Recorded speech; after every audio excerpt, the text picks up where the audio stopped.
Welcome to our channel where thrilling stories come to life. Today, we're diving into Biker's Corner, a delivery driver in Tennessee, unaware she's a Delta Force fighter. A gripping tale that hits its peak when our unassuming heroine, Sarah Jenkins, faces down a ruthless biker gang right in the middle of a family-friendly festival. Picture the tension as leather-clad outlaws disrupt the peace, only to discover they've messed with the wrong delivery driver. Sarah's daring rescue of the town's sheriff is truly a pulse-pounding moment you won't forget. If you're curious about how she manages to protect her new home and unmask the gang's plans, stick around and listen to the entire story.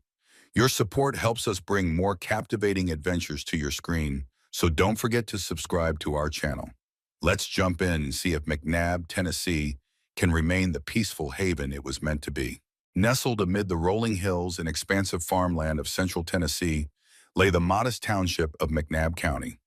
It was the kind of place where folks still believed in greeting strangers with a phone and a smile, where the roads were lined with mom-and-pop diners rather than big-name chains, and where a gentle hush reigned over the evenings.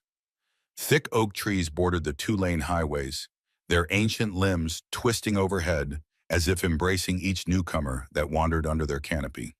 The sun, shimmering brilliantly in the sky, cast warm rays that danced upon the fields of alfalfa and soybeans, while a faint scent of cedar wafted through the breeze. This quiet agricultural paradise evoked an air of safe simplicity, and yet, just beneath its inviting veneer, there were threads of tension starting to weave their way into everyday life. The people of McNabb prided themselves on being tight-knit. Families had lived here for generations, passing down not only farmland, but stories of resilience and neighborly camaraderie. Almost everyone worked the land, drove deliveries for local businesses, or found their place in one of the county's few essential establishments: the diner, the hardware store, or the feed supply warehouse. There was never a shortage of conversation at the lone coffee shop downtown, where elderly patrons sipped hot brews from ceramic mugs bearing the county's name in chipped paint. The local barber shop, just a few doors down from that coffee shop, often buzzed with hushed banter about crops, markets, and the occasional rumor that spiced up the humdrum routine of small-town existence. In this peaceful setting, a young woman named Sarah Jenkins navigated the winding roads in her unassuming white delivery van. She wore worn-out blue jeans and a tidy brown jacket with a local courier company's patch on the sleeve. Her hair, a sandy shade of blonde, was kept neatly in a ponytail, which bounced whenever she hustled parcels to front porches or store counters. She seemed the picture of an everyday delivery driver, polite, friendly, and quick with a smile to greet the homeowners. To onlookers, there was nothing extraordinary about Sarah. She was simply part of the lifeblood that kept McNabb running, ensuring packages and necessities arrived on time. Little did the inhabitants know that behind her friendly grin and casual appearance lay a carefully buried past. A past that Sarah had chosen to keep hidden out of a deep yearning for a calmer life. Once upon a time, under conditions she preferred never to speak of, she had served in the Army's Delta Force. The specialized training she had undergone was considered some of the most rigorous in the world, honing her reflexes, tactical thinking, and endurance. Now, in the hush of early retirement from military service, she sought refuge in small-town Tennessee, hoping to leave behind the nightmares of covert missions and the adrenaline-fueled existence that had consumed her most vital years. As she turned onto the main road leading into McNabb's modest downtown, Sarah's gaze flicked to a post on the county bulletin board, a cheerful advertisement for the upcoming Harvest Festival. Alongside it were a few notices about local fundraisers and missing pets, interspersed with typed headlines about petty crimes in the neighboring county. Nothing out of the ordinary, at least on the surface. Still, Sarah felt a faint disquiet at the pit of her stomach, like a half-remembered warning or a stray echo from her past. In her experience, even the quietest streets could be full of secrets that could explode with little warning. And something about the headlines, vague references to roaming biker gangs, and an uptick in local vandalism, made her mentally catalog the potential risks. But for now, she reminded herself that McNabb was a quiet, friendly town, and all she wanted was a semblance of an ordinary life. Later that morning, Sarah's routine deliveries took her along a sloping gravel road to the edge of a farmland dotted with scattered barns. Drifts of dust swirled around her tires as she guided the van, careful to avoid hitting wandering chickens or the occasional curious goat that sometimes escaped its pen. She was on friendly terms with almost every local resident by now, even the old farmers who harbored a stoic wariness toward newcomers. It took her a few moments to locate the correct mailbox, a battered steel box with faded lettering and a little stuffed raccoon doll attached as decoration. Exiting the driver's side, she felt the crisp Tennessee air brush her face. Autumn was only a month away, and the breeze carried hints of the approaching change in season. The farmland stretched out before her, rows of corn standing tall like small guardians in formation. She pulled out a sizable package from the back of her van, double-checking the label. This parcel weighed more than the usual supply shipments, perhaps something mechanical for the farm's equipment. As she set the package down by the porch, a tall man with silver hair stepped out, calling a greeting. "Morning, Sarah. Thought I heard your van pulling up." This was Mr. Dawson, a genial landowner who occasionally offered her fresh eggs from his chicken coop. A Vietnam veteran, he never bragged about his service. Instead, he simply conveyed an unspoken mutual respect for anyone who had worn the uniform, though Sarah herself never confirmed or denied any involvement in the military. Their shared bond remained silent, a subtle understanding that bridged the generational gap. "I've got that shipment you've been waiting for, Mr. Dawson," Sarah said, patting the cardboard box. She was about to ask about his wife's health when she noticed the faint shadow of worry darkening his features. Despite his bright greeting, something weighed on his mind. He glanced around as if ensuring no one else was within earshot. "Say, Sarah," he said quietly, "I heard rumors that a rowdy bunch of bikers was seen near the county line. They've been sniffing around, asking about farmland for sale. There have been some break-ins, too. Nothing big, but enough to scare folks who haven't locked their doors in decades." He exhaled heavily, a mixture of frustration and apprehension. "Sheriff said they might be passing through, but this old county's never had trouble like that. Might be nothing, but you be careful, you hear?" Sarah nodded, maintaining a calm expression. "I've seen a couple of suspicious bikers around, but nothing out of hand. Thanks for the warning." She wasn't lying. Recently, she had noticed more motorcycles rumbling down the highways. The riders often looked rough, with jackets bearing unknown insignias. During her drives, she made it a point to watch for telltale signs of aggression: tinted visors, bulging saddlebags that could carry concealed weapons, or the purposeful intimidation of swerving too close to passers-by. Mr. Dawson's concerned gaze lingered, but he mustered a short laugh as if trying to dismiss his own anxieties. "Maybe I'm just getting too old. Hard to keep up with how fast the world's changing." He gave the cardboard box a pat. "Anyway, thanks for this delivery. I'll let you get on your way. Stay safe, you hear?" With a polite tip of her hat, Sarah returned to her van, her mind drifting back to the bulletins about roaming gangs and scattered vandalism. Mr. Dawson's words echoed in her ears. She remembered how swiftly a peaceful locale could devolve into chaos once the wrong crowd set eyes on it. Despite her yearning for normalcy, she sensed that her carefully curated life might soon collide with her old identity, one she had labored so hard to leave behind. As midday approached, the sun grew bright overhead, gilding the rooftops of McNabb's downtown buildings. Sarah parked her delivery van in front of Moore's Groceries, the town's primary convenience store and supply point. A patchwork of asphalt covered the parking lot, with barely visible lines designating parking spots. The store's old neon sign flickered intermittently, a testament to how it had withstood the test of time, much like the townspeople who frequented it. Inside, a comforting wave of cool air greeted Sarah as she stepped through the door.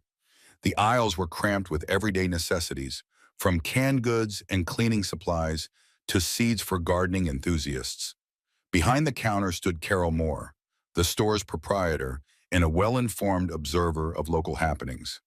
Carol was a middle-aged woman with a stylish bob haircut and an ever-present warm smile for her patrons. Yet, behind that smile, there was always a flicker of curiosity. She had a knack for collecting information from every person who crossed her threshold, weaving the threads into a rich tapestry of local gossip and factual tidbits. "Hey there, Sarah," Carol greeted. "Got something for me today?"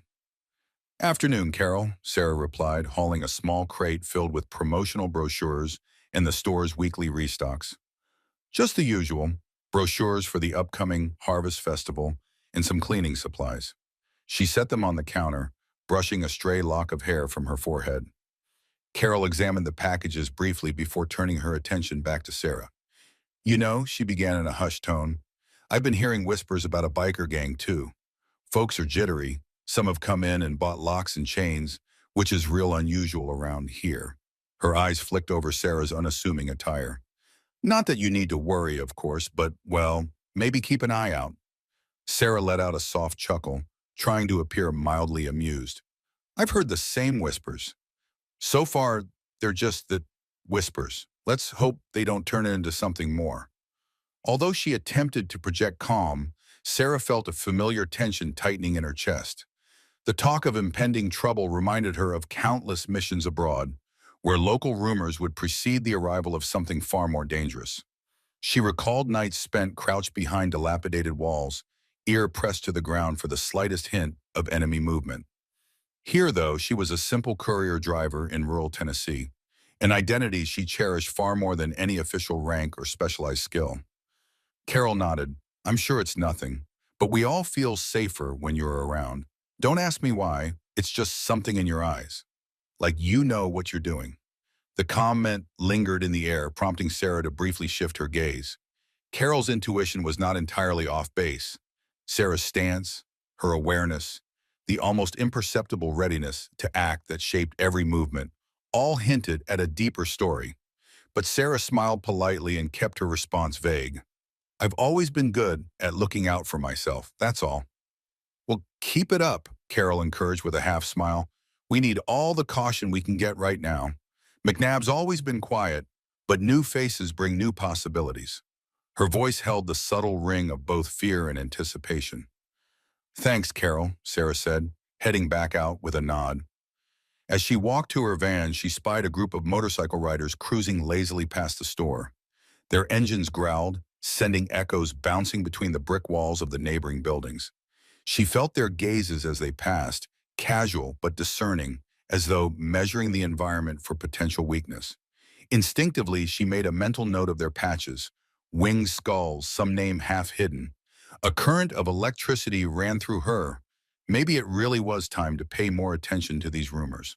That evening, with her deliveries completed and the sky painted in hues of orange and pink, Sarah made her way to a small diner on the outskirts of McNabb. Rosewood Diner, a pastel-colored establishment with large windows, sat like a relic from the 1950s. Its chipped red stools and retro jukebox gave it a cozy charm. The parking lot was mostly empty, save for a few pickups and sedans, a typical weekday night.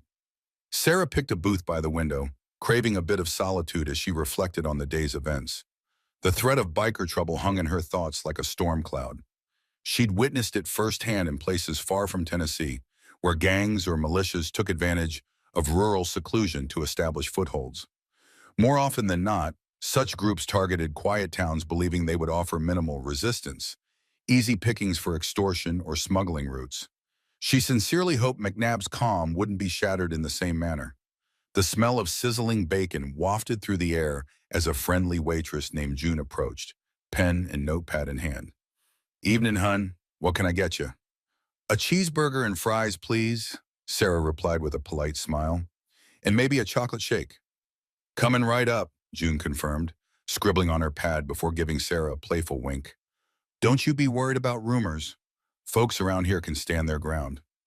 Yeah, Sarah answered softly. I'm counting on that. She didn't elaborate. Part of her wanted to reassure June that they'd be fine, that she personally could handle whatever might come. But Sarah had grown adept at keeping secrets. Announcing her past as a Delta Force operative would likely do more harm than good, unsettling the townsfolk who found comfort in thinking of her as just another delivery driver. Left alone, Sarah let her mind drift through memories she'd tried so hard to suppress. She recalled tense missions where infiltration and intel gathering were the norm, stepping quietly through foreign towns riddled with hostility, reading the signs of impending attacks. The feeling of eyes following her, the weight of lethal decisions, the knowledge that a single misstep could cost her or her comrades their lives. All of it had shaped her into who she was now.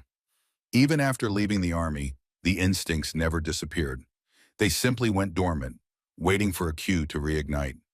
She glanced out the window, watching headlights glide by as dusk settled. The farmland beyond McNabb began to vanish beneath a blanket of soft darkness. It struck her how different this life was from her previous existence. In the military, nights brought a heightened sense of vigilance, of lying in wait for an unseen enemy's next move. Here, nights were supposed to be for barbecues, stargazing, and friendly gatherings on porch swings. She wanted that sense of home, of belonging, to take root in her. And for the most part, it had. But recent developments made her cautious. If trouble was indeed brewing, she might have to reveal a side of herself that she had vowed to keep buried. June returned with the food, placing the cheeseburger and shake in front of Sarah.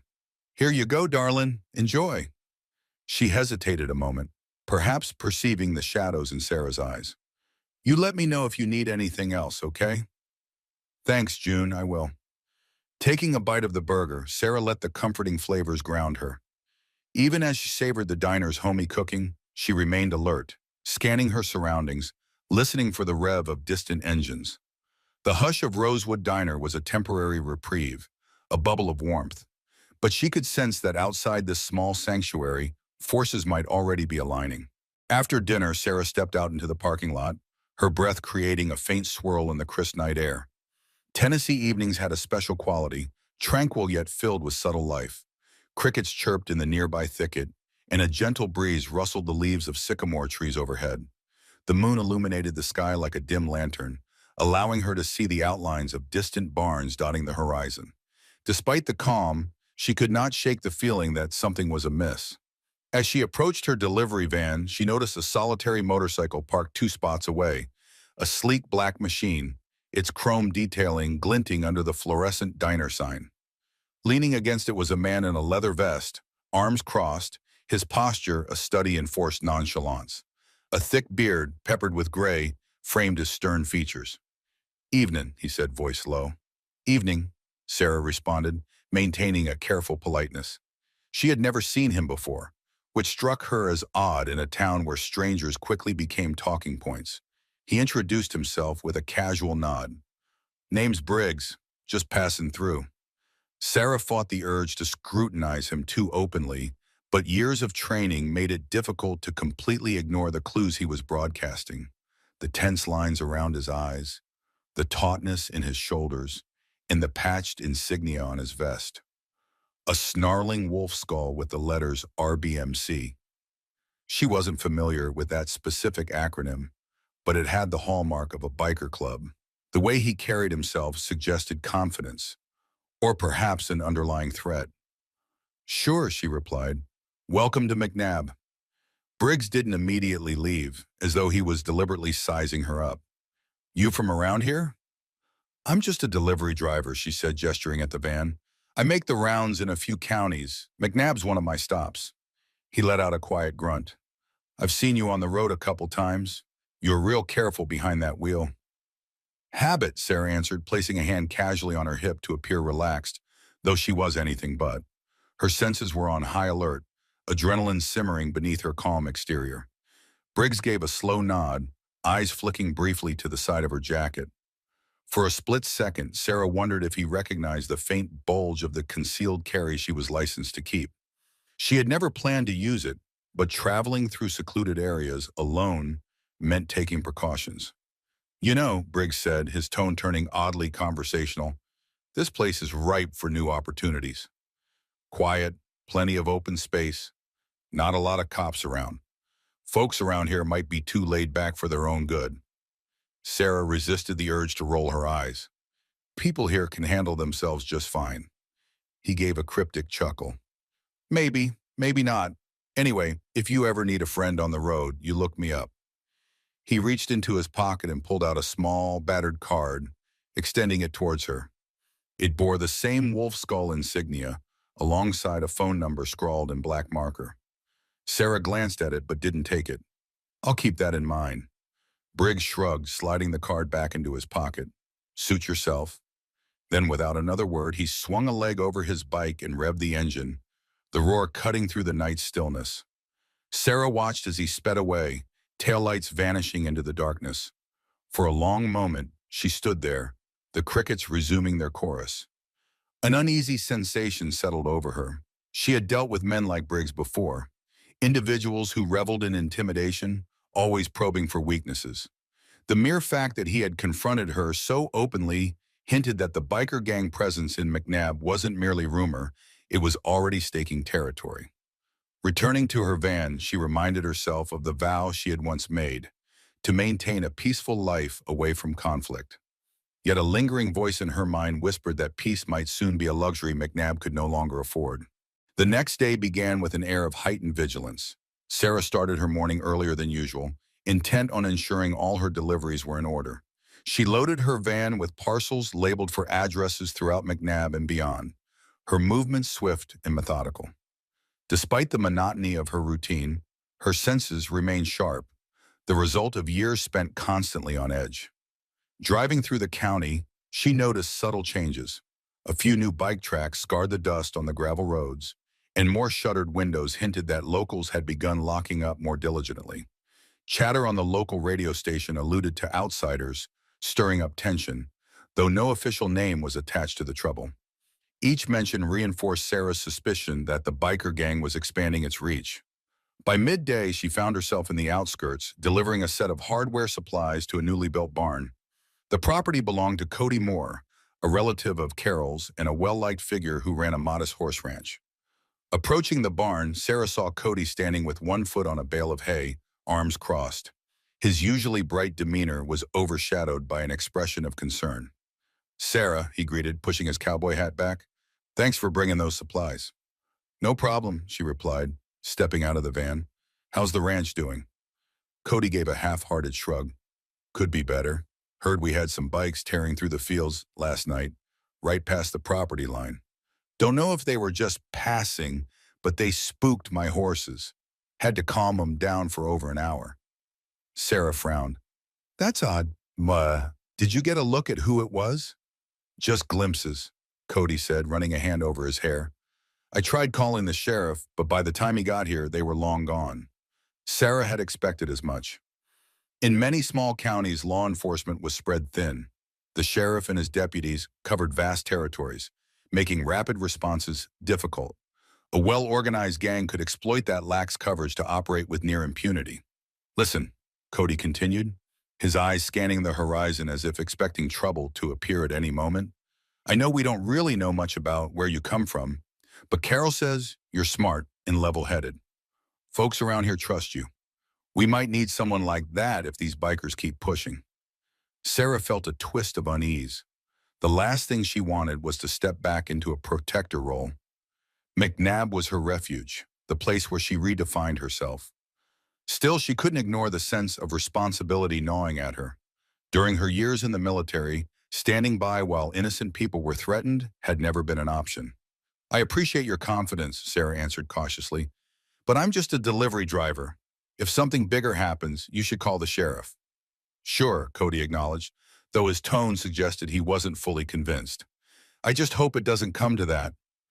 This land is all we have, and we've never had trouble like this before." She placed a reassuring hand on his shoulder. "Let's hope it stays that way." Cody nodded, a faint smile crossing his lips, but worry lingered in his eyes. As Sarah handed over the supplies, she noticed a slight tremor in his fingers, betraying the concern he tried to mask. After finishing the paperwork, she got back into her van and slowly drove away, glancing in the rearview mirror to see Cody still standing near the barn, hands on his hips as if bracing for a storm. Turning onto the main road, Sarah felt her heart thump. She recalled how the presence of a well-armed threat could take a peaceful region hostage with little resistance. She didn't want to stir up alarm, but ignoring the situation felt equally reckless. Out of habit, she began mentally cataloging vantage points, potential chokeholds, and safe spots in McNabb, tactical thinking that had once been second nature. Part of her resented the reemergence of these habits, but another part was relieved she still had them. If push came to shove, she wanted to be ready. Days slipped by in a tense procession, each morning bringing fresh rumors. Some locals reported seeing a group of bikers loitering near an abandoned gas station. Others mentioned half-heard threats aimed at property owners. A few daring souls brushed off the warnings as exaggerated gossip, but the majority quietly acknowledged that something was brewing.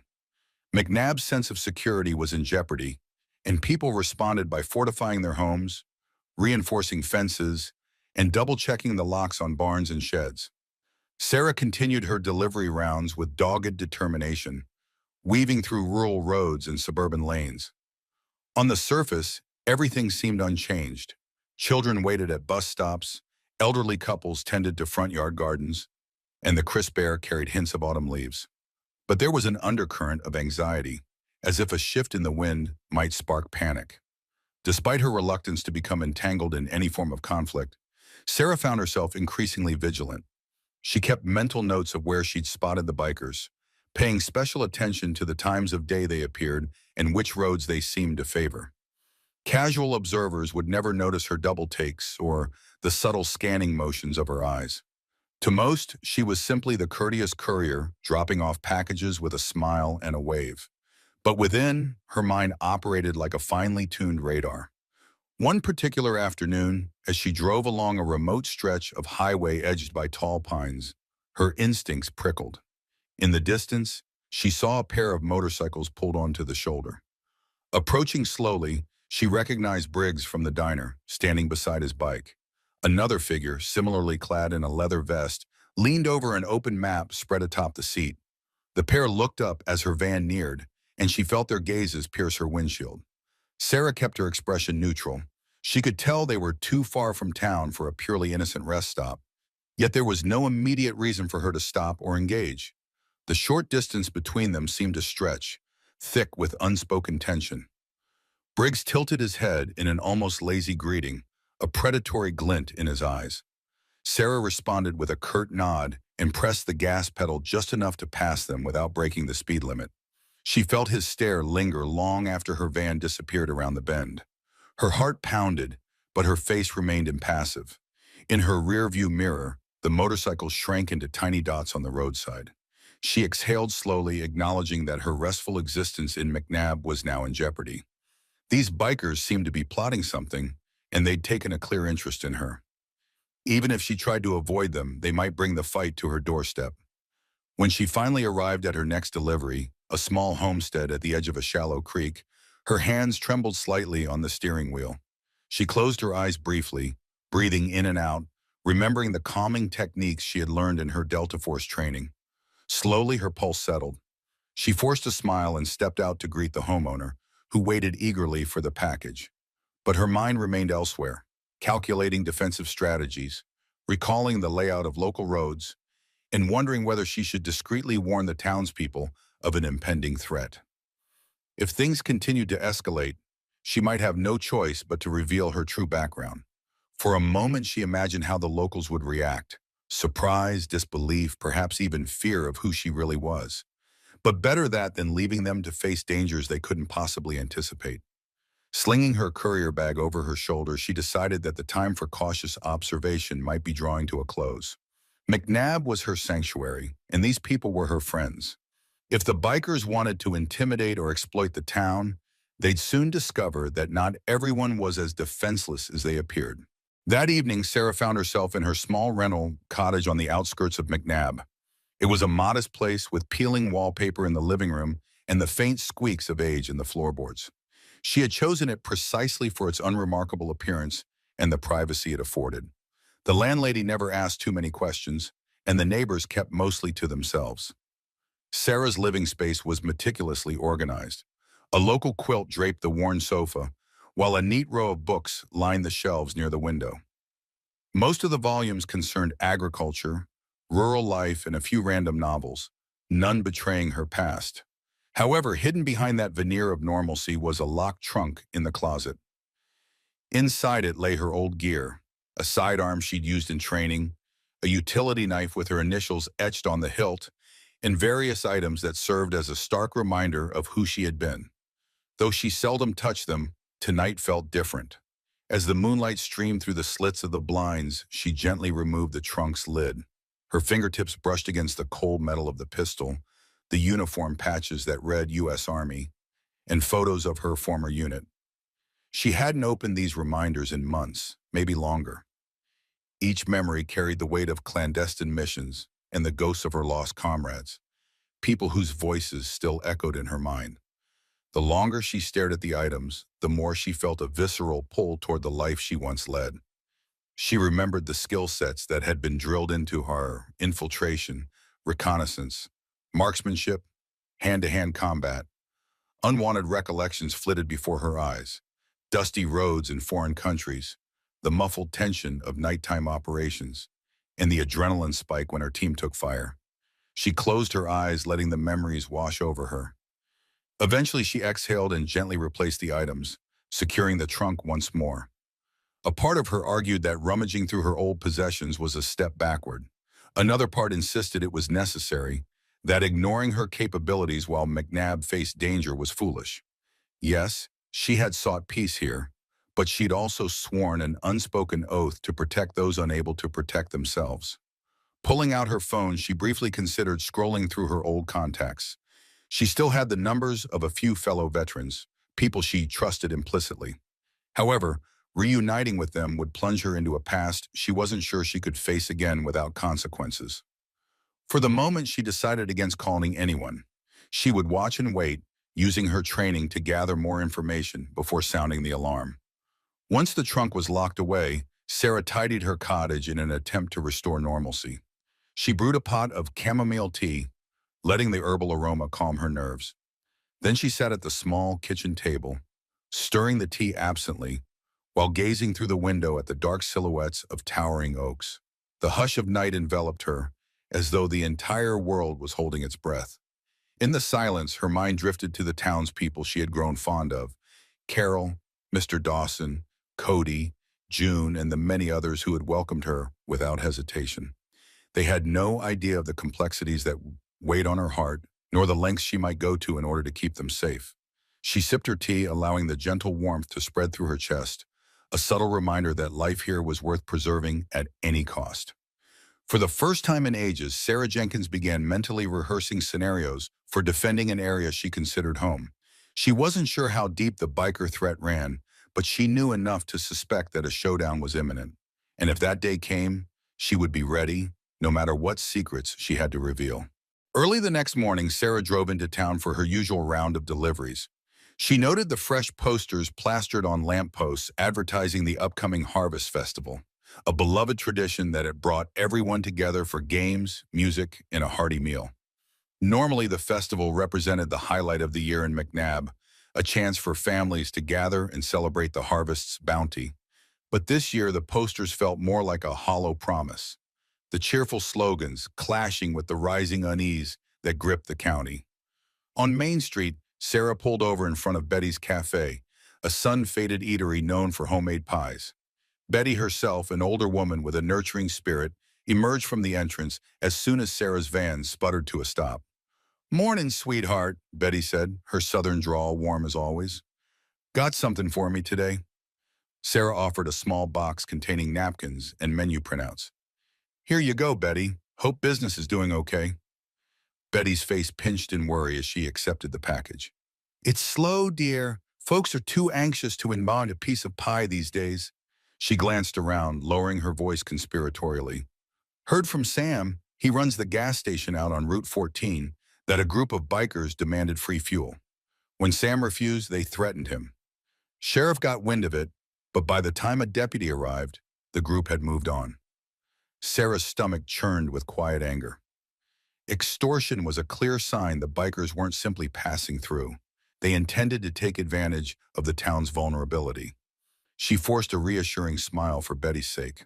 "I'm sure the sheriff will keep an eye on things. Try not to worry too much." Betty patted Sarah's arm. "You're too kind, dear. Be careful on those roads. And if you ever need a place to lay low, my cafe's always open to you." "Thanks, Betty." Sarah watched the older woman retreat into the cafe, her shoulders sagging from the weight of concern. From there, Sarah headed to the local post office to drop off a stack of outgoing parcels. The clamor of a few locals murmuring about the bikers echoed off the post office walls. Their fear was palpable, and it bothered Sarah deeply. In her mind, she reeled through worst-case scenarios: intimidation turning into violence, scattered theft escalating into more destructive acts. She saw how quickly such situations could spiral out of control if no one took a stand. Stepping out onto the sidewalk, she noticed a small gathering outside the barbershop. The middle-aged barber, Franklin, was gesturing animatedly, talking to a small group of townsfolk.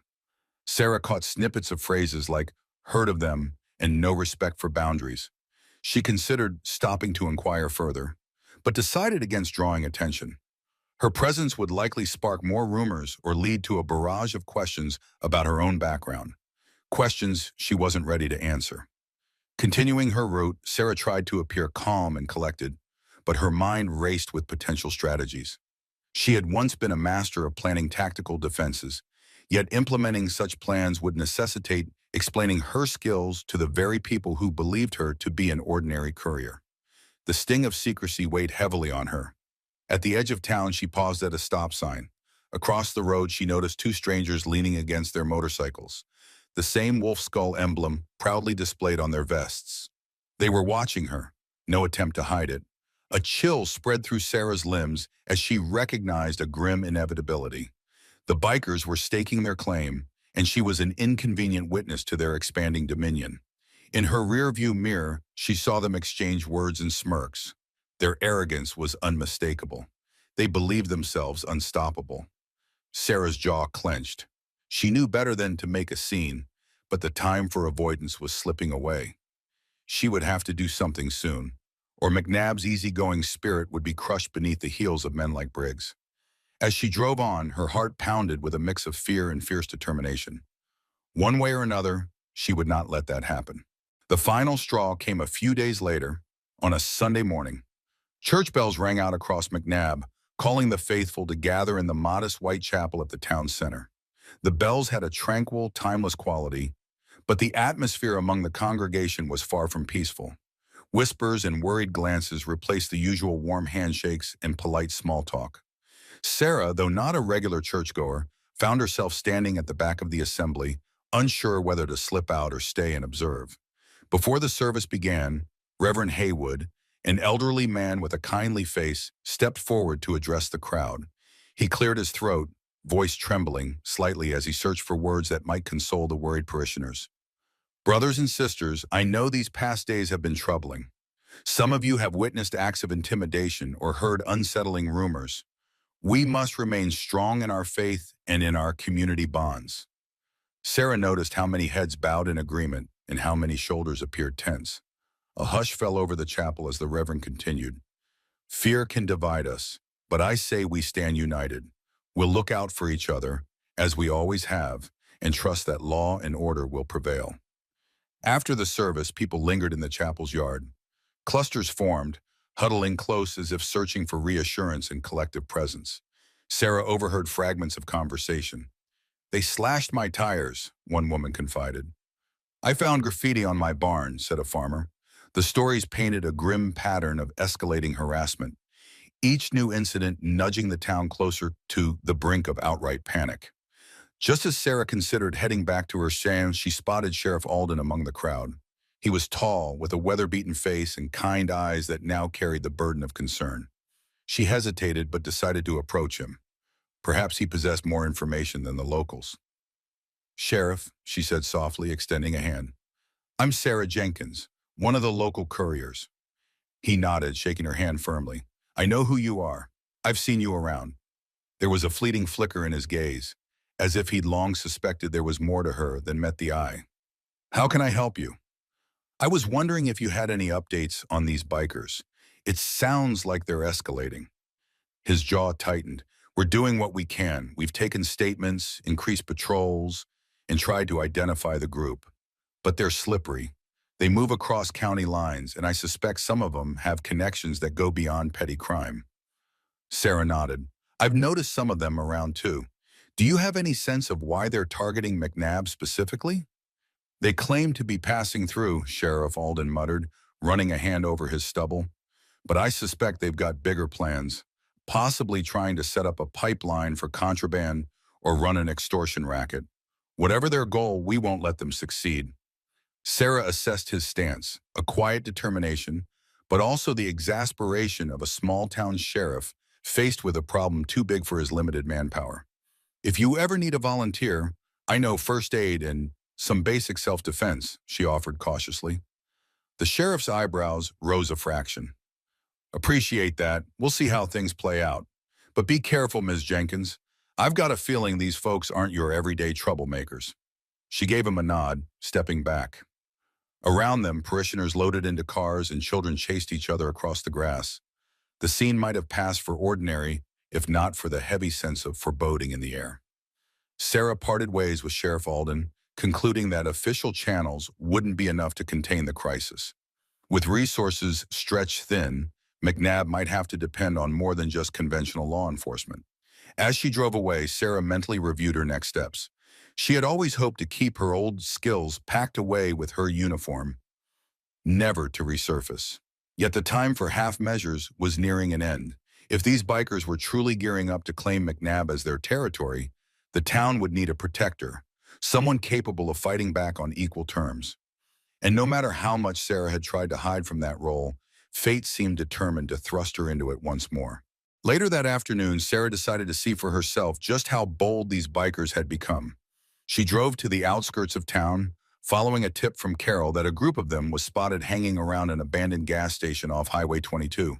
The building was a decaying husk, windows boarded, its old signage rusted beyond recognition. Faded graffiti scarred the walls, and a tattered "No Trespassing" sign flapped in the wind. Parking her van a safe distance away, she took a pair of binoculars from her glove compartment.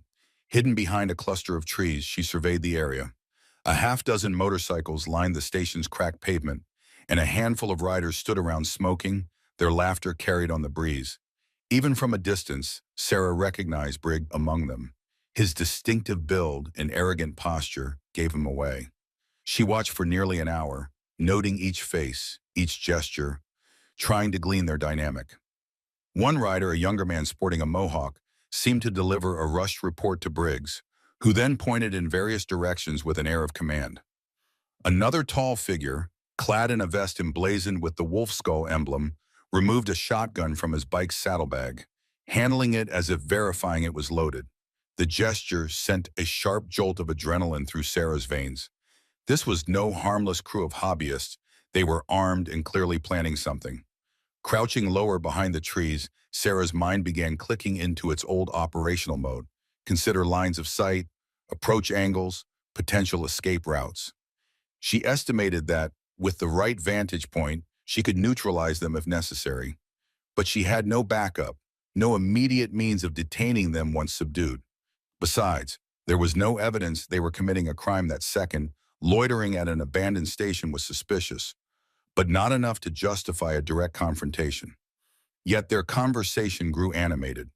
Though she couldn't hear the specifics, she sensed an urgency in their tone.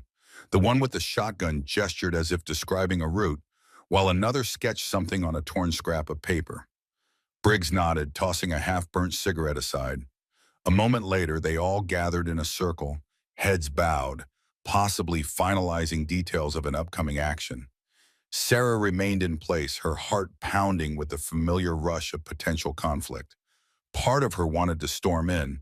Part of her reminded her this wasn't a war zone, that she was alone and outnumbered. Moreover, she had no official authority. Acting recklessly could do more harm than good. Finally, as the sun began dipping low in the sky, the bikers mounted their motorcycles. Engines roared to life, and they peeled out onto the highway, dispersing in two groups. Sarah waited until the last taillight vanished before emerging from her hiding spot. Approaching the abandoned station, she found discarded beer cans, cigarette butts, and an empty box of ammunition. Each artifact painted a grim picture of a gang that had come prepared for violence. Standing there, she realized that while she might have valuable reconnaissance, she lacked the means to stop them without a plan or allies. She thought briefly of contacting Sheriff Alden, but the local deputies might not be ready for a tactical showdown. Maybe it was time to reach out to certain people from her past, though the idea made her stomach twist. Pacing on the asphalt, Sarah debated her options. The vow she'd made to remain in the shadows clashed with her moral compass. These people were more than neighbors. They were friends who accepted her without question. Could she really stand by while a predatory gang threatened to consume their town? In the distance, the last of the day's light cast long shadows across the road. Her mind was made up. If the bikers intended to bully McNabb into submission, they would eventually face her. She might not want to be a soldier again, but some fights demanded answering the call, and if no one else could, she would. As night fell, Sarah drove home in deep reflection. She'd never expected to end up in a position where she felt compelled to intervene in local crime. Yet the signs were all there: armed intimidation, property damage, and blatant extortion attempts. The pattern was clear, and it pointed to a calculated strategy, one the town was ill-equipped to counter. At her cottage, she made a quick dinner of canned soup, barely tasting it as she mulled over her next steps. She recalled stories from her days in the military about small communities that rallied against insurgent or criminal threats. Unity and preparedness often made the difference between survival and being overrun. But how could she galvanize McNabb without exposing her own secrets?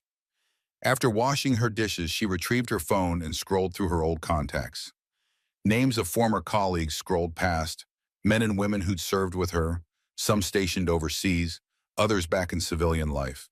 Each name represented a potential ally, but also an entanglement with the life she'd left behind. Her finger paused over one contact. Sergeant Ray Guerrero, her closest confidant in Delta Force. He'd left the military shortly before she did, citing a desire to pursue private security work. If anyone could help advise her on a delicate situation, it would be him. Yet calling him would mean reopening a door she'd kept sealed. She hovered over the call button, heart pounding. Eventually, she lowered the phone, deciding against immediate contact. She would gather more intel first. Maybe a direct confrontation could still be avoided. If not, she'd cross that bridge when the time came. Realizing sleep would not come easily, she stepped outside onto her porch. The moon was bright, illuminating her small yard and the faint outlines of neighboring fields. In the stillness, she performed a simple exercise routine: push-ups, squats, and stretches, muscle memory from her military days. The familiar burn in her arms and legs was oddly comforting, a reminder that she was still capable, still able to handle a threat. As she cooled down, Sarah caught a glimpse of headlights moving slowly along the gravel road near her property. She froze, heart thudding. The lights paused in front of her cottage for a moment, then continued down the road. She couldn't be certain it was the bikers, but her instincts warned her not to dismiss the possibility. Paranoia began to seep in. Had Briggs's crew already started tracking her routine? In the silence that followed, Sarah made a mental checklist of security measures she could implement. Reinforce the front door, install motion sensor lights, maintain a loaded firearm at the ready, locked away but accessible. She despised the thought of living on high alert in what was supposed to be a peaceful existence, but the circumstances left her little choice. Heading back inside, she locked the door and double-checked the windows. Her reflection in the glass showed a woman on the edge of two worlds. One foot in the normal life she desperately craved, the other in the realm of conflict she couldn't fully leave behind. She realized she could no longer pretend to be just another resident of McNabb. Forces greater than local gossip were at play, and the only thing standing between the town and chaos might be her willingness to act. In that moment, she silently vowed not to let fear dictate McNabb's fate. If the bikers escalated, they would discover that the delivery driver they underestimated was far more formidable. And she too would discover just how far she was willing to go to defend her new home. By the time the week ended, McNabb had reached a collective tipping point. The tension simmering beneath the town's quaint exterior was on the verge of boiling over. Many residents had stories: slashed tires, vandalized storefronts, thinly veiled threats whispered by grim-faced bikers. The sheriff's department, understaffed and overwhelmed, did their best to file reports and patrol high-risk areas. But it was an uphill battle against a threat that seemed to multiply by the day. Meanwhile, Sarah meticulously documented each incident she heard about during her delivery rounds.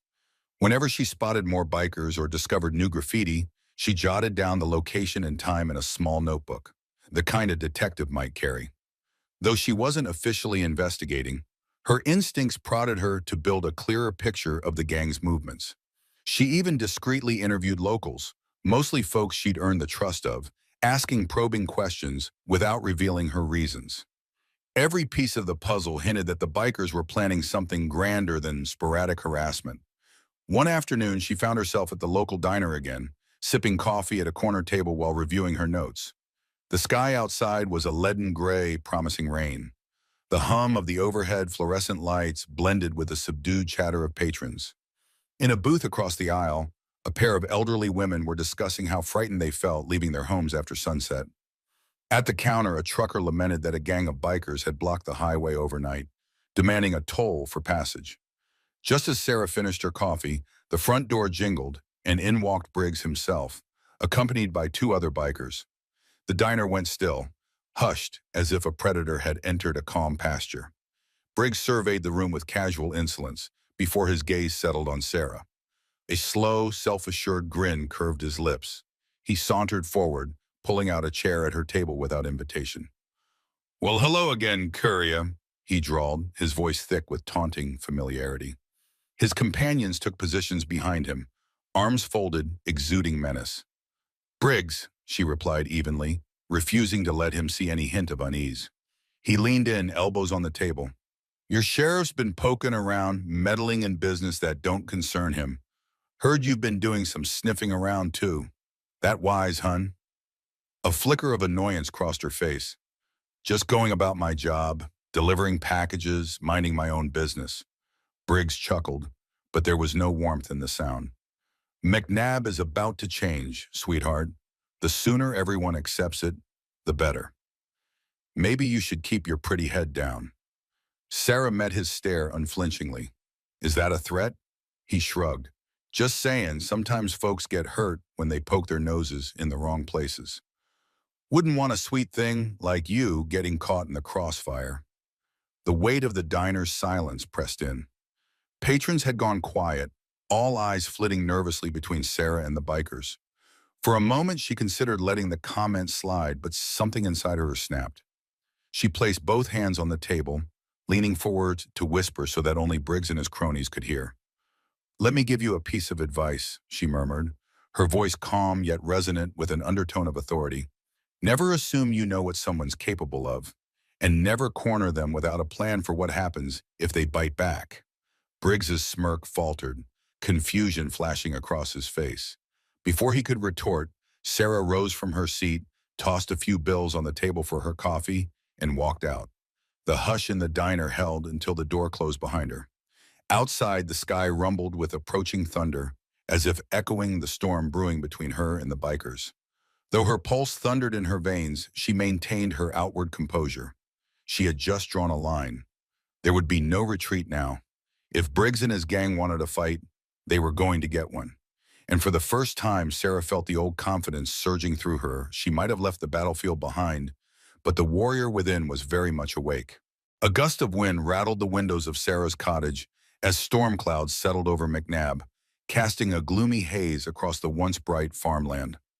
Seated at her modest kitchen table, she pored over a county map spread out before her, marking key locations where the bikers had either been spotted or had allegedly caused trouble. Each red pin represented a subtle shift in the balance of power within the town. Small cracks in McNabb's tranquility that seemed to be widening by the day. Outside, the sky grumbled, promising rain, as if nature itself mirrored the sense of unease gripping the community. Sarah had allowed her caution to bend just enough to reach out to a few people she trusted implicitly. Over hushed phone calls, she spoke to two old acquaintances from her service days, fellow Delta Force operatives who, like her, had transitioned into civilian life. One was living in Texas, the other in Colorado. While neither could immediately offer on-the-ground assistance, they provided moral support and valuable insight into handling escalating threats in rural areas. They also reminded her that she wasn't alone, even if she was the only one physically present in McNabb to keep watch.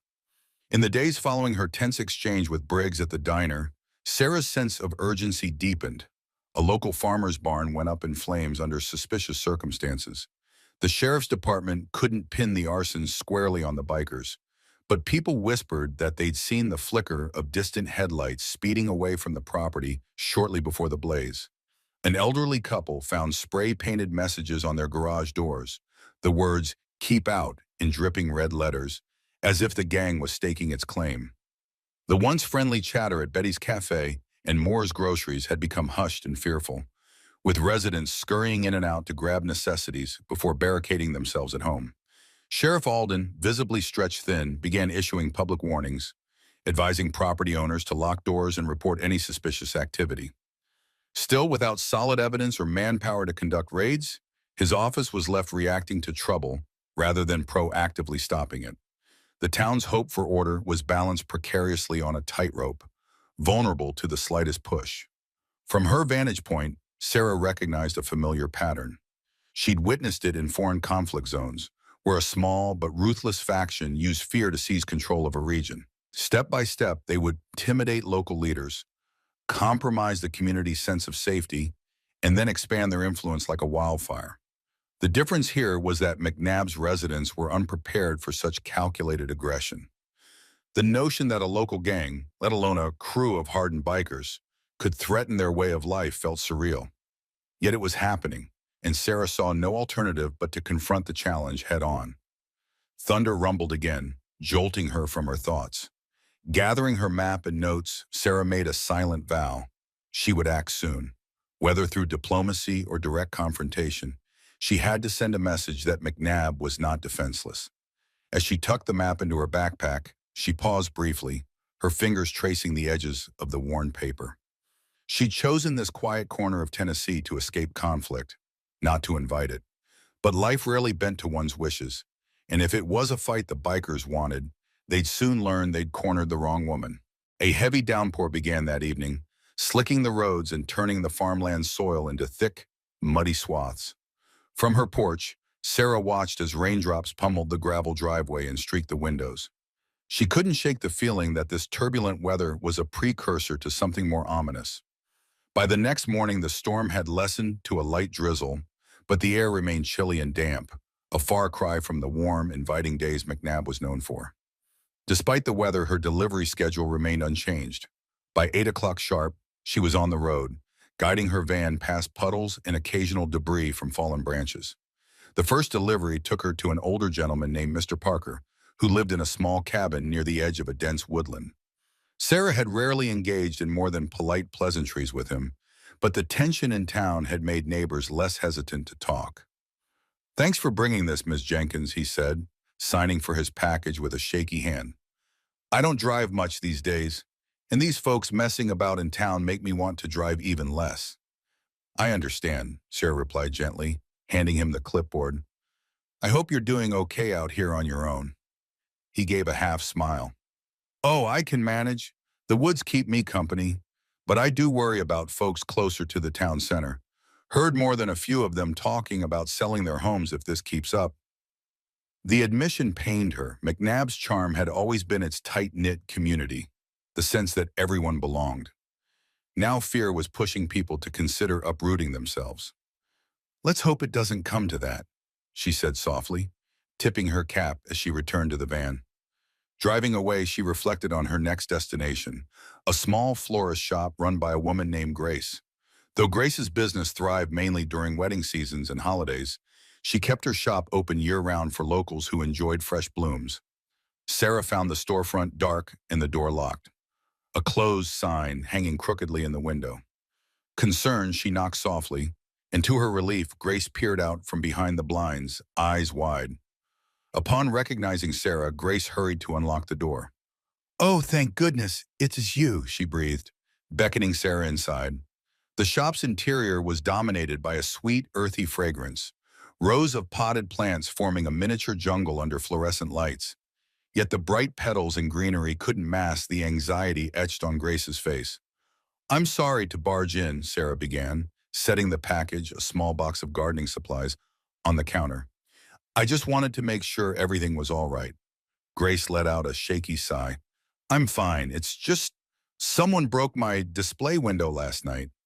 Didn't take anything, but it was enough to terrify me. I decided to keep the store closed until I can afford repairs." Sarah felt her stomach tighten. Another incident, another neighbor living in fear. She glanced around the shop, noticing the mess of shattered glass hastily swept into a corner. "I'm so sorry, Grace. Did you call the sheriff?" "He said he'd send a deputy by when they can, but I guess there's too much going on elsewhere," she answered, voice trembling with frustration. "I'm trying to hold on. This shop is my livelihood."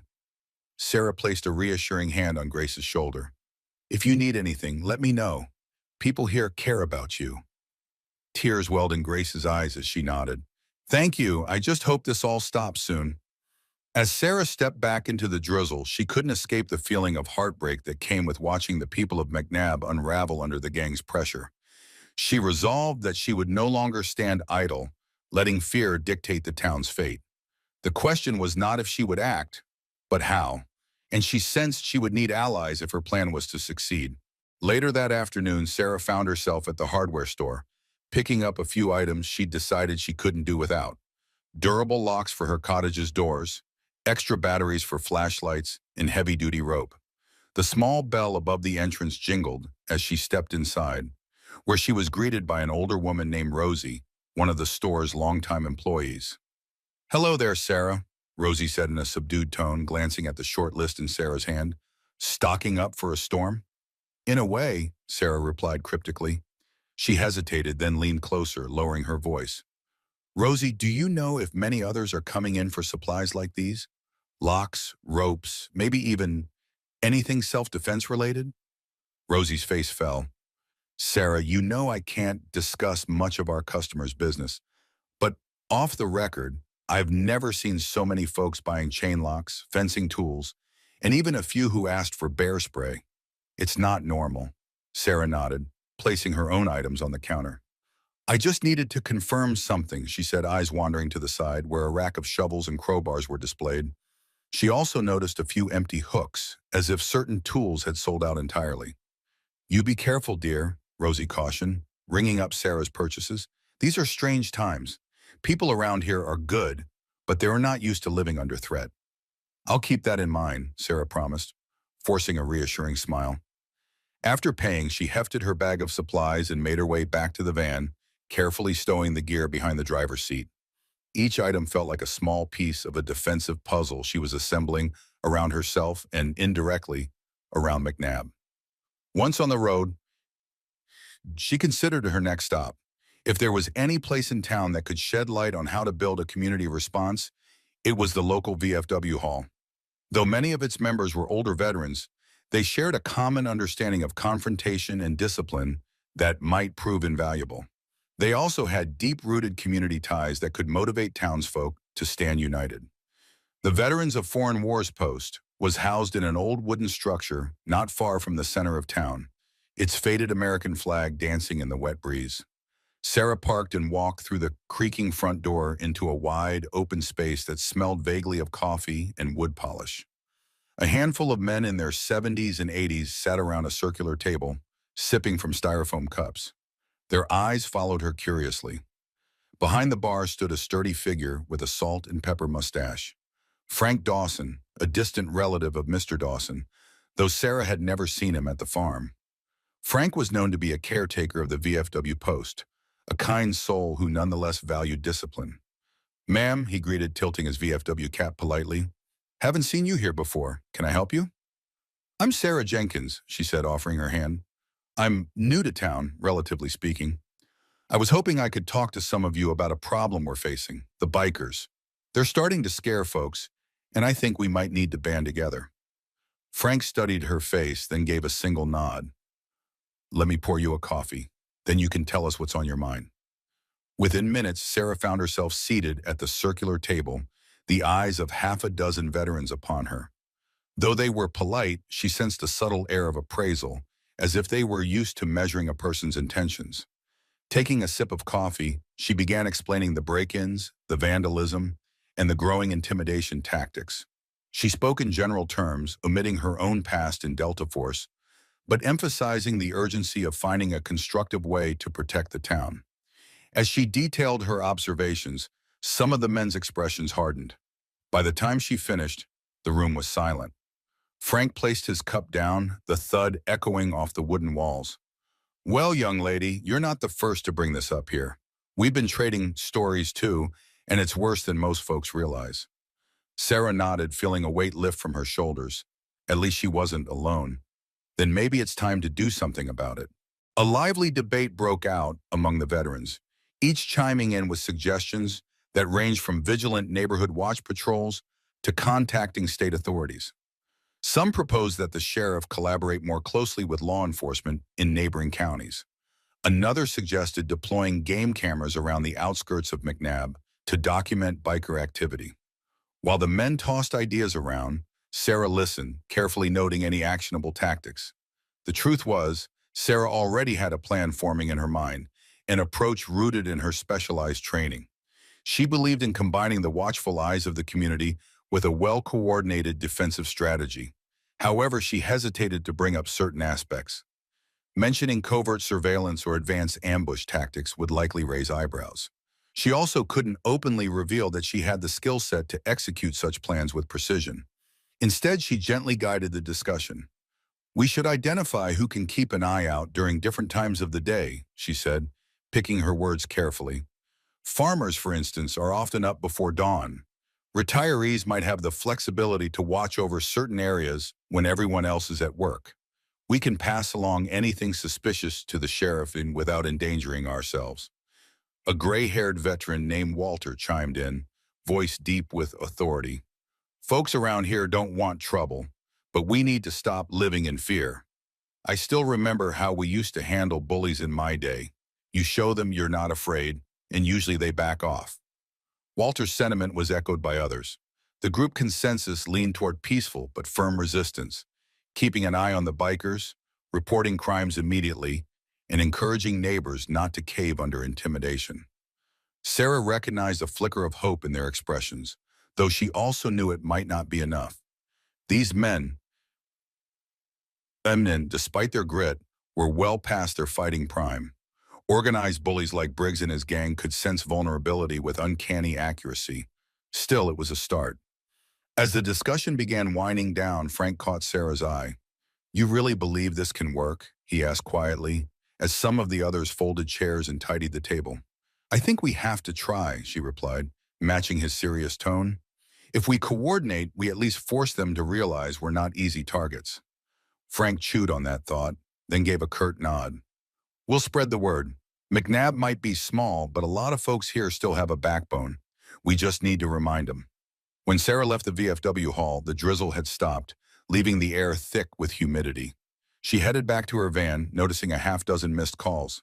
Most were from local numbers, neighbors possibly wanting to report sightings or suspicious events. The tide was turning, and people were beginning to look to Sarah for guidance. Sighing, she leaned against the side of the van for a moment, letting the weight of responsibility settle on her shoulders. She couldn't simply rally people's spirits and then vanish into the background. Her involvement was drawing attention, which increased the risk of the bikers singling her out. That risk would only intensify if they discovered she had the training and capacity to seriously undermine their plans. Yet, as she turned the key in the ignition, she reminded herself that she had chosen this path the moment she stood up to Briggs in the diner. There was no going back. The best she could do was to stay a step ahead, harnessing the collective will of McNabb while preparing for the possibility of direct confrontation. After all, these men weren't petty vandals. They were armed, strategic, and relentless. The next move would be theirs, and Sarah intended to be ready when they made it. By midweek, an impromptu community meeting had taken shape in the church's basement, a warm space usually reserved for potlucks and choir practice. Now, its folding chairs were filled with worried residents seeking answers. Families, shopkeepers, and ranchers gathered under the fluorescent lights, each bringing their stories of close calls or minor altercations with the bikers. Reverend Haywood stood at a rickety podium attempting to moderate the discussion. Sheriff Alden and a couple of deputies occupied seats at the front, visibly strained. Sarah observed from a corner, arms folded, scanning the crowd. She recognized the tension simmering in each hushed whisper, each fretful glance. A single collective question seemed to hover in the stale air. "What can we do to reclaim our town?" "Folks, please settle down," the Reverend said, his voice cracking slightly under the pressure. "We're all here because we value the peace in McNabb. Let's hear from our sheriff." Sheriff Alden rose, removing his hat. "I understand your fears," he began earnestly. "We've seen a rise in vandalism, trespassing, and more. My team is investigating every incident, but we're a small department, and these perpetrators are mobile. They come and go. We need your vigilance to report suspicious vehicles. Gather evidence if you can do so safely. Murmurs and shuffling feet followed his words. A local mechanic, arms slick with grease and a scowl etched into his face, stood up. What good is reporting going to do if you can't catch them in the act? He demanded. They got my garage last night, cut the lines on a customer's truck. That's thousands of dollars in damage. Sheriff Alden exhaled. I wish I had better answers, sir, but we need proof to make arrests. We can't just round people up on hearsay. We have rights and laws to follow. A wave of frustration rolled through the crowd. Sarah felt compelled to speak, but she wasn't sure how much to reveal. Finally, she lifted a hand. Reverend Haywood nodded, and she stood up, conscious that many eyes were turning her way. Sheriff Alden is right that we must act lawfully, but we can also take responsibility for our own safety, Sarah said clearly. Forming a neighborhood watch might help. We can coordinate times and areas to observe, so the bikers realize they can't move around unseen. Sheriff Alden tilted his head, scrutinizing her. Ms. Jenkins, isn't it? Are you suggesting a formal community patrol? Sarah nodded. Yes, simple things. Rotating shifts, maybe a call system to alert one another if something's happening. If we stand together, we make it harder for them to operate freely. A slight buzz of agreement moved through the basement. A mother holding a toddler on her hip raised her voice. I like that idea. I don't want to live in fear, but I also don't want to put my family at risk. With that, the discussion began in earnest. Some were hesitant, worried about vigilantism or confrontation. Others argued that if they didn't act soon, the bikers would sink roots in McNabb, making it harder to uproot them later.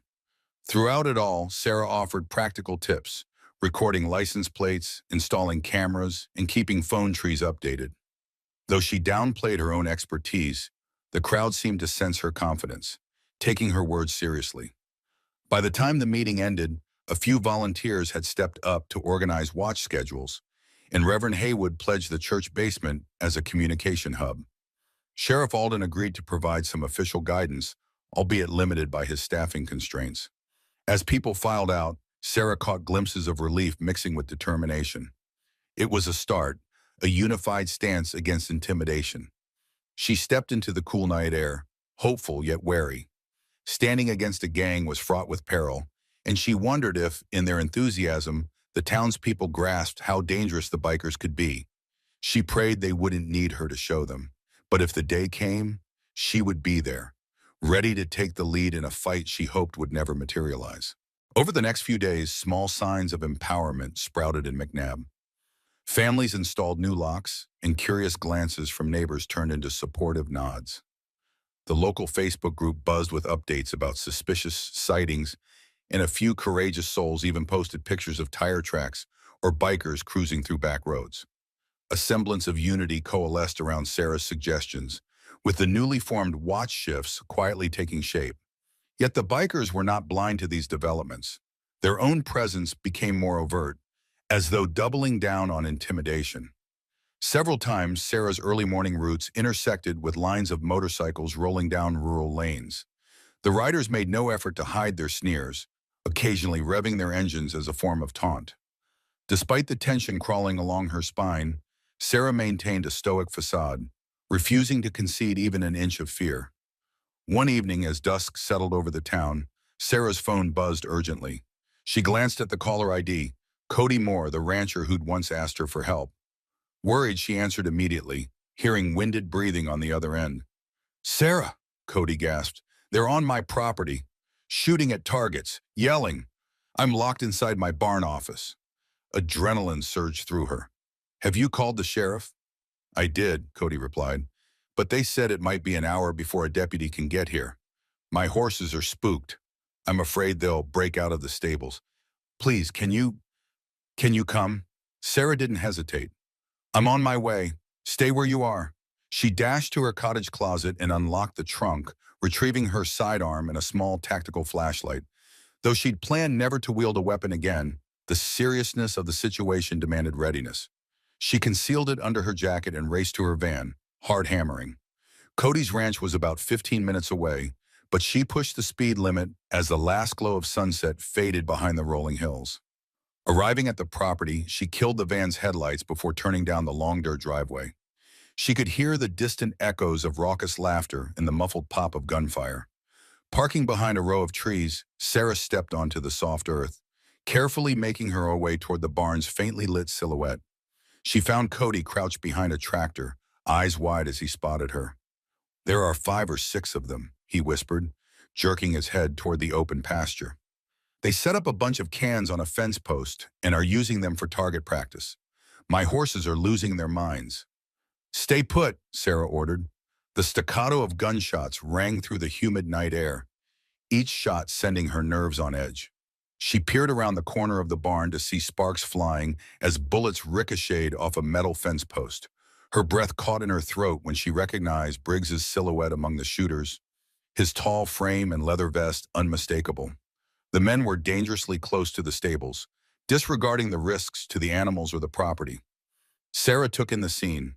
Empty beer cans littered the ground, and the bikers' voices slurred with intoxicated bravado.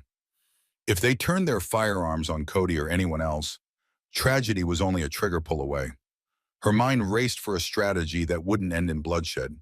She had to buy time until the sheriff arrived, but also protect Cody and his animals. Carefully, she reached for her phone to dial 911, confirming she was on the line with the dispatcher. She spoke in a hushed tone, providing her location and the danger level. Then, steeling herself, she prepared to confront the bikers from the shadows, her pulse thundering like war drums in her ears. The darkness cloaked Sarah as she circled behind a row of hay bales. She wanted a vantage point that allowed her to observe the bikers without exposing herself. Years of training guided her movements, each step deliberate and quiet. She maneuvered until she found a gap between 2 bales, giving her a partial view of Briggs and his comrades. Briggs hoisted his firearm, pointing it at the line of cans. Even from a distance, Sarah could see the muzzle flash as he squeezed the trigger, the can flying off the fence post in a burst of sparks. The group howled in drunken triumph. Another biker turned and lobbed an empty bottle into the night sky, firing at it mid-arc, laughing when shards of glass cascaded down. The horses stamped and snorted in the stable, clearly on the verge of panic. Sarah pressed the phone closer to her ear, whispering to the dispatcher. "They're firing randomly. There's at least 5 of them. Hurry." She could hear the dispatcher relay the urgency to responding units, but help was still minutes away, minutes that felt like an eternity. She sensed a shift in the scene as Briggs abruptly swiveled, shining a flashlight towards the barn. Had he detected movement? Cody was still cowering behind the tractor, out of sight, but there was always the risk of being discovered. Another biker stomped toward the stable door, fiddling with the latch as if considering letting the animals loose. Sarah's heart clenched.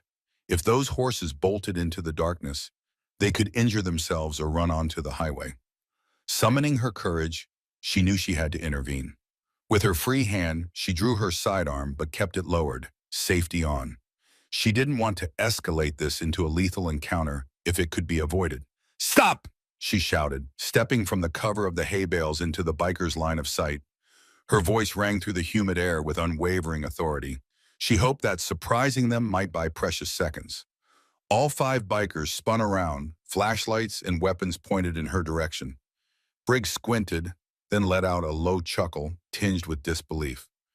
"Well, if it isn't the courier," he said, his breath ragged from alcohol. "Decided to come join the party." "Put your weapons down," Sarah commanded, unwavering. "The sheriff is on his way." Briggs's laughter died as he leveled his firearm. "You better back off, sweetheart. This is our space now, and we don't need your permission to be here." From her peripheral vision, Sarah saw the other bikers fan out, creating a loose semicircle. She kept her stance firm, one hand extended in a calming gesture. "Listen to me. You're trespassing, and you're endangering livestock. You need to leave now." A muscular, tattooed biker sneered, brandishing his pistol at the stable door. "Or what? You gonna lecture us to death?" Sarah's mind raced, adrenaline surging. She had to maintain control without firing a shot if possible. Taking a breath, she locked eyes with Briggs. "You don't know who I am, and you don't want to find out." The calm in her voice masked her internal turmoil, but she hoped it was enough to sow doubt in their minds. Briggs hesitated, and for a moment Sarah wondered if her bluff was working. Then, with the swift brutality that defined his personality, he raised his weapon and fired a round into the air. The echo reverberated, sending the horses into a frantic whinnying. Sarah's finger twitched on the trigger guard. If he turned that gun on her, she'd be forced to respond in kind. Before the standoff could escalate further, a distant siren wailed, red and blue lights dancing against the treetops. The cavalry had arrived, later than she hoped, but enough to divert the bikers' attention. Briggs cursed, gesturing for his men to scatter. "Time to roll," he barked, and in a flurry of headlights and revving engines, they bolted toward the main road. Sarah exhaled a shuddering breath, lowering her sidearm. She scanned the darkness until she was sure they'd gone. The only sounds left the whimpering horses and Cody's frantic footsteps. Her own heart drummed like thunder. The confrontation ended without bloodshed, but it served as a stark reminder. The biker's aggression was reaching a boiling point. The next time, she might not be so lucky. Within minutes, 2 squad cars pulled up the driveway, beams illuminating the barn and stables. Sheriff Alden emerged from the first vehicle, jaw set as he took in the spent shells, shattered bottles, and bullet holes peppering the fence posts. Deputy Miller followed suit, radio still crackling with updates from dispatch. Cody rushed up to them, voice trembling as he recounted the chaos. By the time they turned to Sarah, she had discreetly secured her weapon. She presented herself as a concerned neighbor who arrived to help after Cody's desperate call. Though Sheriff Alden's inquisitive gaze lingered on her longer than usual, he didn't press the point. Instead, he fixed his attention on the havoc wrought by Briggs and his gang. "It's good you got here when you did," Alden said in a measured tone. "We'll search the area, but I doubt they've stuck around." Sarah nodded. They took off as soon as they heard the sirens. His expression grew troubled. "This is the 3rd property this week. They're testing our response times, seeing how far they can go." "I'm just glad nobody got hurt," Sarah said. Her voice wavered slightly, the adrenaline aftermath kicking in. "And that the horses are still safe." After checking on the livestock, Deputy Miller collected shell casings while the sheriff took statements. Cody recounted how he'd remained hidden in the barn office until Sarah's arrival. Sheriff Alden didn't push Sarah for details of her intervention, though he did glance at her with a puzzled look, as if sensing there was more to her involvement. She stuck to a simple explanation, that she had heard the commotion and decided to investigate. When the deputy wrapped up the initial investigation, Alden signaled that he was ready to leave. "I'm going to file this as a case of illegal firearm discharge, trespassing, and potential property damage," he announced. "But we're still short on solid evidence to tie it directly to any known suspects, though we can guess who they were." Cody rubbed his arms, still visibly shaken. "They keep getting bolder, Sheriff. If this doesn't stop, someone's going to get seriously hurt." Alden's face hardened. "I know. We're doing everything we can." Sarah cleared her throat. "What about contacting the state troopers, or even the Tennessee Bureau of Investigation? These guys are crossing county lines. It might become a bigger jurisdictional matter." The sheriff exhaled. "I've made inquiries, but you know how these things go. A million channels of paperwork, and they usually only step in when there's a major felony or a homicide. We'll keep pushing." A flicker of resignation swept across Cody's features. He turned to Sarah, offering a weak smile. "Thank you. You saved me tonight." She placed a reassuring hand on his shoulder. "I did what anyone would do." Yet, she knew that was a half-truth. Her instincts, honed by years in Delta Force, had guided her every action. Not everyone in McNabb would have been as prepared or as decisive. As the patrol cars backed down the driveway, Sarah lingered with Cody by the barn's entrance. The horses had calmed somewhat, but the residue of gunfire still hung in the air. "This can't go on," Cody muttered, his eyes glistening with anger and lingering fear. "I'm not leaving my land, but I'm also not going to be bullied off it." Sarah looked at him, her own resolve solidifying. "We'll find a way to stop them. One way or another." She headed back to her van, the night heavier than before. The next day, she was scheduled to meet with volunteers for the neighborhood watch, but part of her suspected that a mere watch might not suffice. The bikers were crossing a line into open hostility. Sarah realized that if the community wasn't ready to defend itself, she might have to do far more than stand guard. She might have to train them, coordinate them, and, if push came to shove, fight alongside them.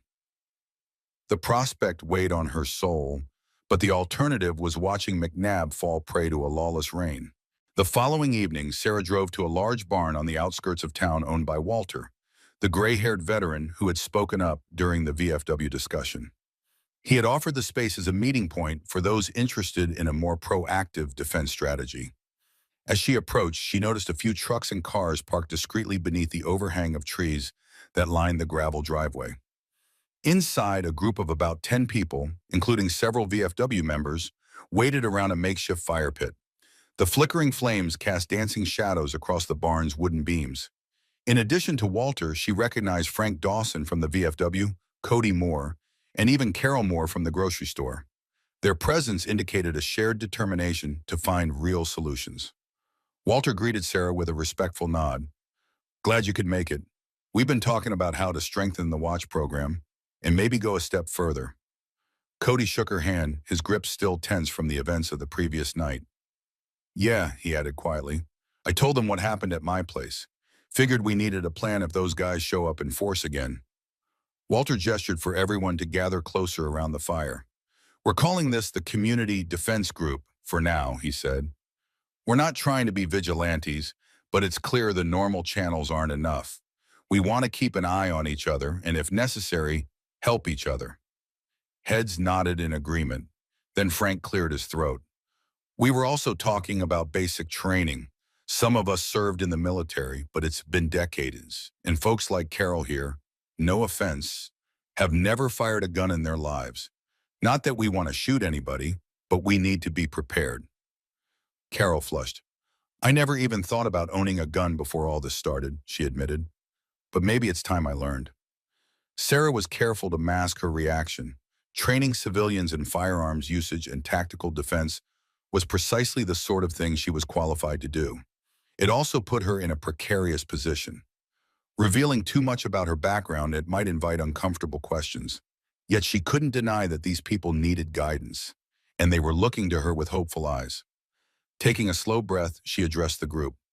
"Training is a serious commitment. If you don't feel comfortable handling a weapon, that's okay. There are other ways to help: communication, surveillance, first aid. But if some of you do want to learn the basics of firearms safety and marksmanship, we can organize that. We should also consider non-lethal methods: pepper spray, tasers, anything that can deter an attacker without causing permanent harm." The shift in the barn's atmosphere was palpable. A mixture of relief and apprehension rippled through them, like they were crossing a threshold. Walter stepped forward, looking directly at Sarah. "I'm willing to teach what I know, but you—" He paused, choosing his words carefully. "You seem to have more experience than most. Are you up for that role, teaching us?" All eyes fell on her, the silence throbbing with anticipation. Sarah's chest felt tight, yet she knew this was the logical next step. She cast a glance at Cody, who gave her a subtle nod, his expression full of gratitude and conviction. Finally, she answered, "Yes, I can help, but we need clear rules and boundaries. No one acts alone and no one goes looking for a fight. This is strictly about protecting our homes and our neighbors, agreed?"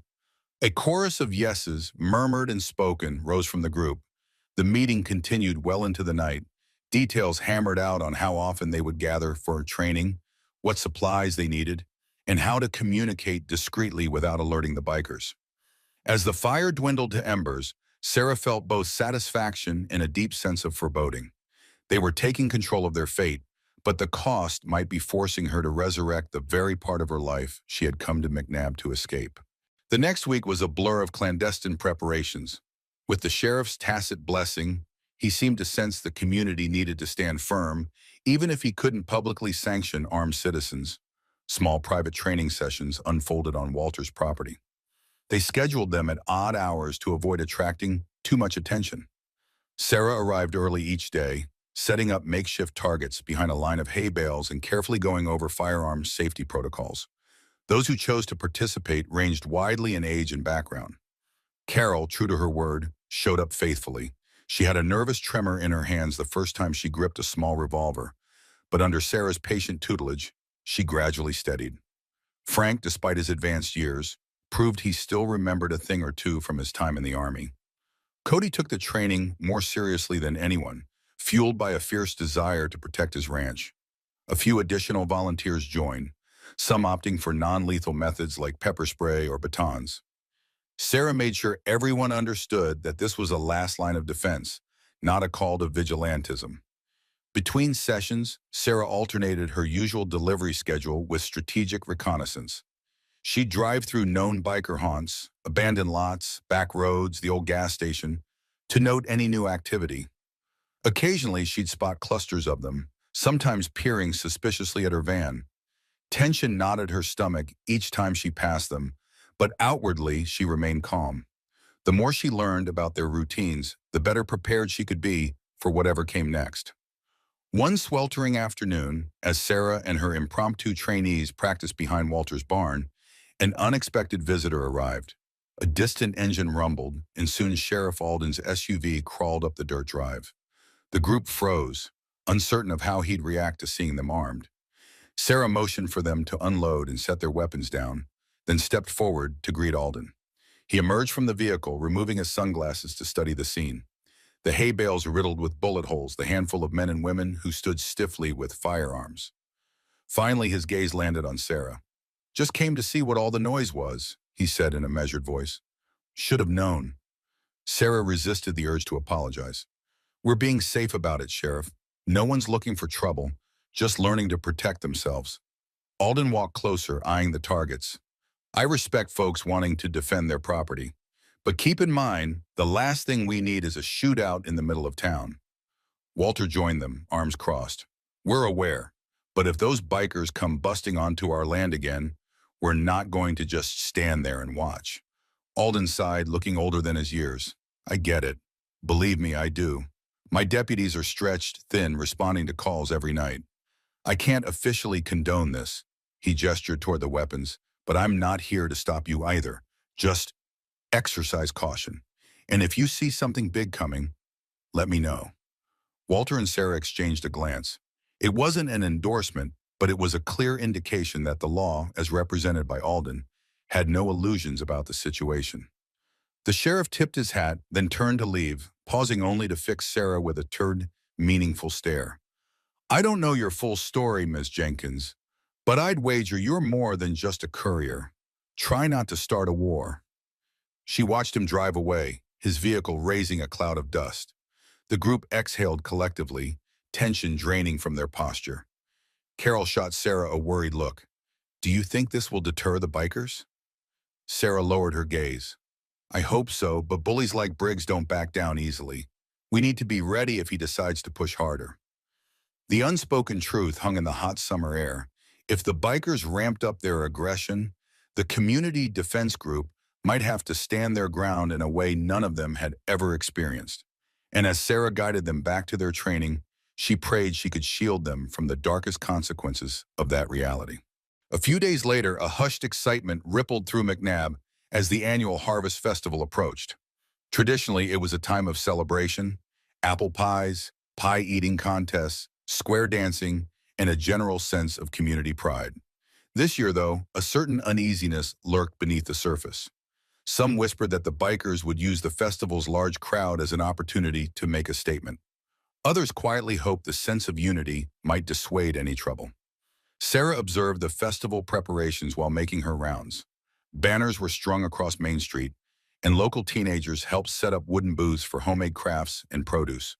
The smell of hay and sweet baked goods wafted through the air. Despite her concerns, she couldn't help but feel a pang of longing for a simpler life, one where her biggest worry was how many pies to bake for the community gathering. In a final training session before the festival, she addressed the small group in Walter's barn, her face reflecting the gravity of her words. "We're not looking for a fight, but we can't be naive," she said, her eyes scanning the circle of determined faces. "If the bikers show up during the festival, remain calm. Don't provoke them. Just stay vigilant. And if something goes wrong, we'll coordinate." Cody raised his hand. "What if they try to do more than just show up? What if they want a confrontation?" Sarah tightened her grip on the small baton in her hand. "Then we follow the plan. We get families to safety first, contact the sheriff, and only engage if absolutely necessary. Understood? Everyone nodded, their expressions solemn. Even Carol's usual cheerful demeanor had given way to a tense resolve. Sarah could see the toll that constant worry was taking on them. Tired eyes, stiff shoulders. Yet she also sensed a flicker of courage that hadn't been there before. They had come too far to let fear drive them apart now. As the group dispersed, Walter pulled Sarah aside. "There's word on the street that Briggs's crew might be planning something for the festival," he muttered. "One of my buddies overheard two riders talking about a big surprise." He paused, noticing the way Sarah's jaw clenched. "I figure you'd want to know." Her heart sank, though she wasn't shocked. "Thanks, Walter. I'll be ready." Yet the weight of that readiness bore down on her as she drove home through the twilight. Back at her cottage, she carefully checked the perimeter before entering. Her routine now second nature. Lock the door, draw the shades, and keep her firearm in a safe but accessible place. She rummaged through her cupboards for a quick meal, but found her appetite waning. Instead, she brewed a cup of chamomile tea, forcing herself to sit quietly and breathe. In the hush of her living room, memories of past missions flickered like ghosts around her. She recalled the anxious nights in desert outposts, the constant threat of attack, the knowledge that survival hinged on preparedness. She had never expected to relive those emotions in rural Tennessee. Yet here she was, on the cusp of a potential confrontation, the lines between her old identity and her new life growing blurrier each day. Setting her mug down, she steeled herself for the coming weekend. The Harvest Festival would either pass peacefully, bolstering McNabb's resilience, or become a flashpoint that tested everything she'd worked to protect. One way or another, it would mark a turning point, and Sarah was determined that if the bikers tried to threaten her adopted home, she'd remind them exactly who they were dealing with. Festival Day arrived under a radiant autumn sun, the sky a flawless blue that contrasted with the heavy tension Sarah felt in her chest. Main Street bustled with vendors, families, and clusters of teenagers darting between booths. Children laughed as they played simple carnival games. A local country band strummed lively tunes near the courthouse steps, drawing an appreciative crowd, tapping their feet in time to the music. Sarah walked through the throng, her posture relaxed but her senses keenly aware of every detail. She caught sight of Carol in a booth selling homemade jams. Cody, wearing a cowboy hat and a forced smile, managed the ring toss game. Sheriff Alden and his deputies patrolled in pairs, greeting townsfolk but scanning the crowd for any sign of trouble.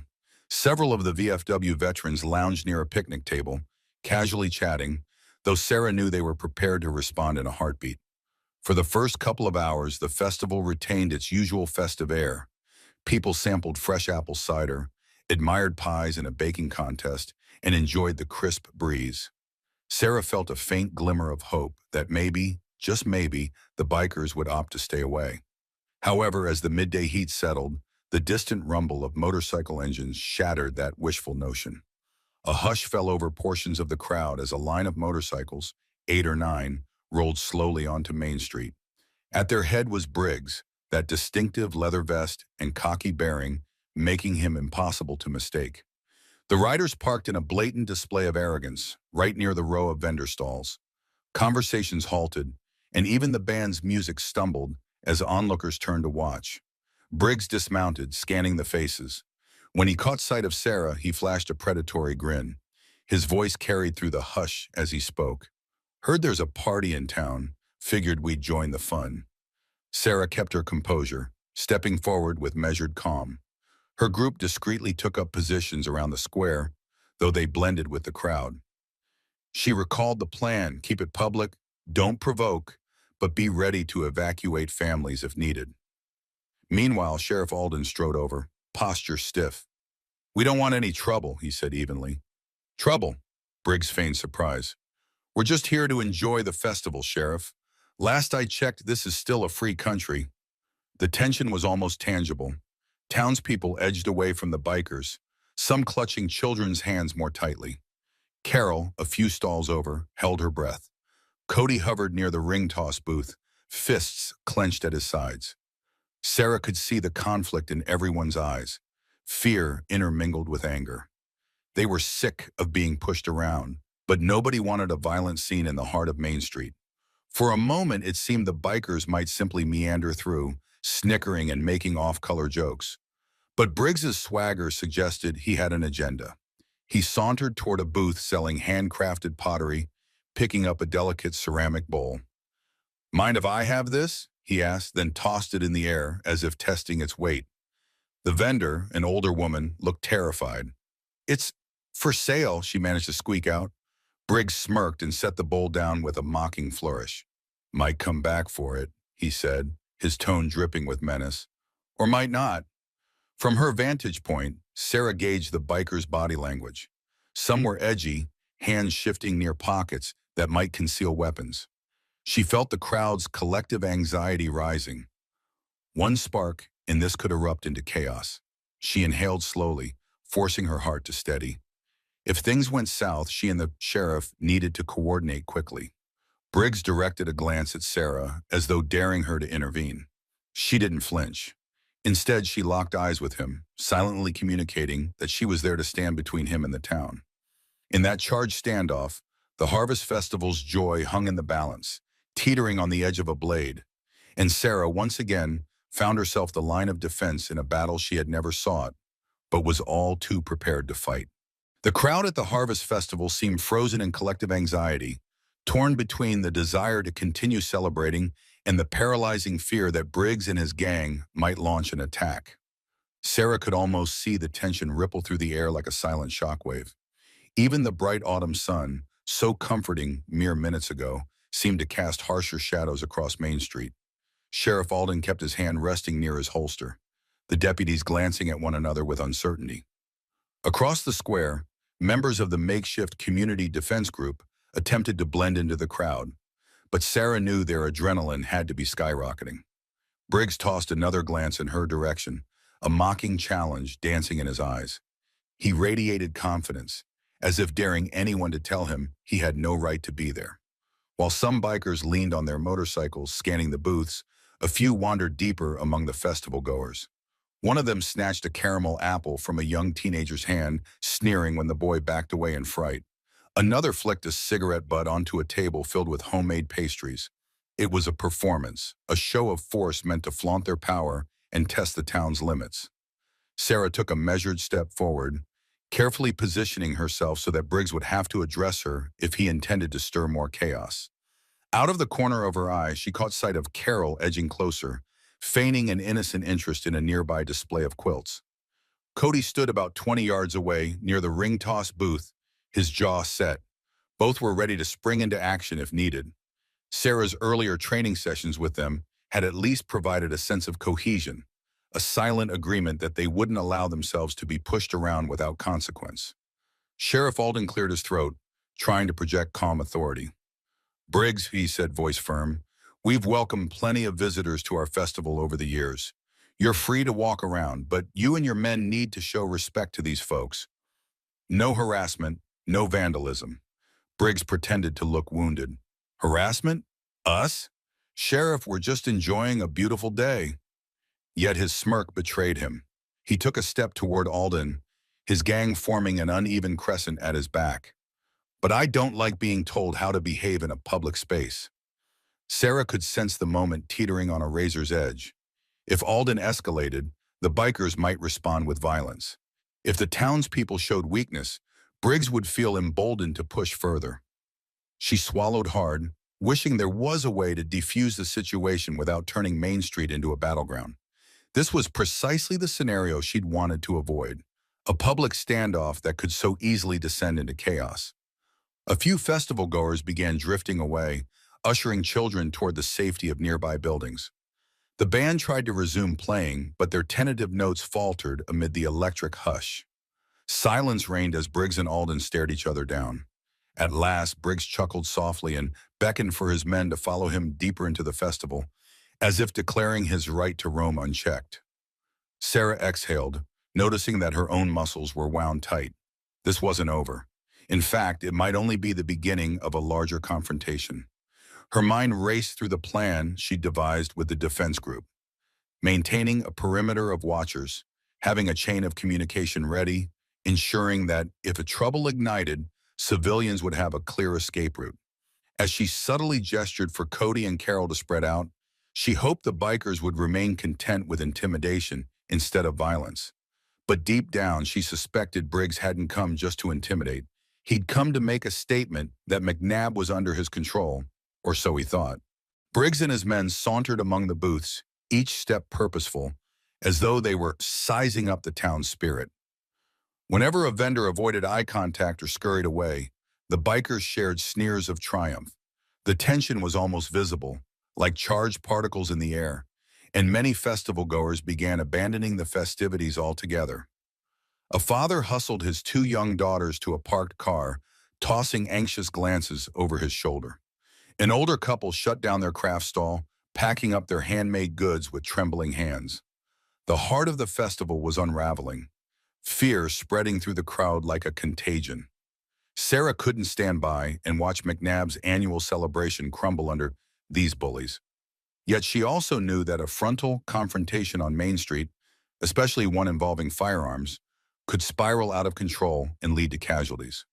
She scanned the area for Sheriff Alden, finding him near the courthouse steps, speaking hurriedly into his radio. The deputies looked equally on edge, uncertain whether to approach Briggs or remain at a distance to avoid triggering violence. Sliding through knots of onlookers, Sarah reached Carol, who was pretending to examine jars of homemade preserves. Carol's expression was grim. "They're scaring everyone away, Sarah," she whispered, eyes darting toward a lanky biker flipping a table of decorative soaps. "All our hard work, all the months of preparation, ruined." Sarah placed a reassuring hand on Carol's shoulder.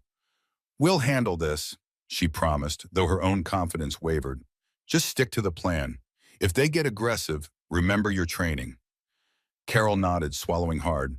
"I wish it didn't have to be like this." Cody joined them moments later, having abandoned his ring toss booth. He looked furious, his cheeks flushed, hands balled into fists. "We can't let them ruin everything," he said under his breath, voice trembling with contained anger. "This festival means a lot to McNabb." "I know," Sarah replied, scanning the crowd again. "We still need to avoid giving them a reason to start shooting. For now, we watch, until we have no choice but to act." In the midst of this uneasy stalemate, a sudden crash reverberated near the beverage stand. One of the bikers had kicked over a large barrel of apple cider, drenching the pavement in sticky liquid. Festival volunteers cried out in alarm, and the biker strutted away laughing, as if proud of his mischief. Sheriff Alden rushed over, but by the time he arrived, the biker had vanished among the stalls. Sarah caught a glimpse of Briggs leaning against a lamppost, arms folded over his chest, observing the chaos with a smug grin. He exuded the arrogance of someone who believed the town's authority was useless against him. And in that moment, Sarah felt a surge of protectiveness for the place she'd come to call home. It wasn't just about the festival, it was about the principle that decent people shouldn't be terrorized in their own community. She signaled discreetly to Cody, who slipped away to coordinate with the other defense group members. Carol moved off to another vantage point. Sarah, meanwhile, edged closer to Briggs, adjusting her jacket to ensure easy access to her concealed weapons should the situation turn dire. The plan was to contain any outburst quickly, ensuring minimal risk to bystanders. But Sarah knew all too well that plans could dissolve in the face of raw chaos. A wave of dread settled in her gut as she closed the distance. If Briggs and his men escalated now, a peaceful resolution might be impossible. Still, she forced her voice to remain steady as she approached him. "You've made your point, Briggs," she said quietly. "Why not leave while no one's hurt?" He turned, that insolent grin plastered on his face. "Leave? This festival's just getting started," he drawled. "I haven't even tried the funnel cakes yet." The snickers of his companions echoed like a cruel chorus behind him. And Sarah realized with chilling clarity that they weren't done humiliating McNabb, and they would only stop once they were forced to. In a matter of minutes, the situation took a perilous turn. One of the bikers, a heavily tattooed man with a shaved head, spotted a booth displaying local artisan knives. He sauntered over, yanking one from its display rack. The vendor, a petite woman in her 50s, tried to protest, but he brandished the blade with a sneer. "Looks like I found a new toy," he proclaimed. Sensing immediate danger, Sheriff Alden and a deputy closed in. "Put that back," Alden ordered, tension thick in his voice. The deputy's hand hovered over his holstered weapon. The bald biker raised the knife in mock surrender. "Relax, Sheriff," he taunted, waving the blade around. "I'm just admiring the craftsmanship." Sensing the volatility of the moment, Sarah stepped forward. She could feel her heart hammering in her chest. If the biker lunged, Alden or the deputy might be forced to draw, and a firefight could ignite right in the middle of Main Street. Summoning the same controlled calm that years of training had instilled, she said, "You're scaring the vendor, pal. Why not buy the knife if you like it so much?" He glanced at her, a predatory gleam in his eyes. "And who are you to tell me what to do?" Sarah kept her tone as neutral as possible, a concerned neighbor trying to keep the peace. For a moment, the bald biker seemed to consider lashing out.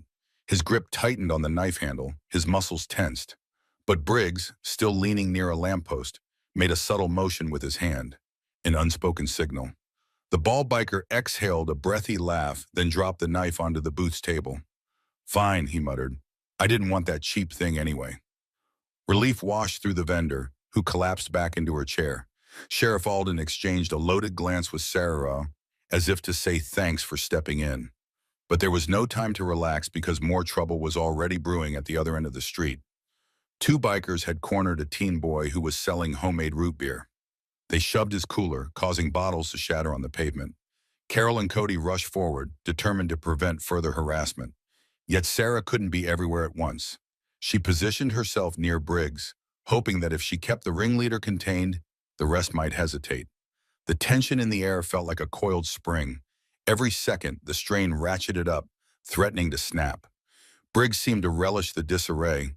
He glanced toward the teen, now cowering as glass crunched under a biker's boots. "Come on, Sheriff," Briggs drawled. "Can't you see this is all in good fun?" Alden's patience was clearly eroding. "That's enough," he warned, taking a firm step closer. "You and your men have crossed the line. Either disperse now or I'll have to place you under arrest for disturbing the peace, and worse." Briggs gave a mocking bow. "Go ahead, lock me up. See how far that gets you in court. My guess is you don't have enough deputies to handle the real trouble we could cause." Sarah's mind churned. She knew the sheriff likely didn't want to risk an all-out brawl on a crowded street, but Briggs was leaving them little choice. Already families had retreated to the sidelines, fear etched on their faces. The festival's joyful atmosphere was all but destroyed. She scanned the perimeter, spotting her fellow defenders scattered among the crowd, some discreetly ushering people away, others standing by with caution glinting in their eyes.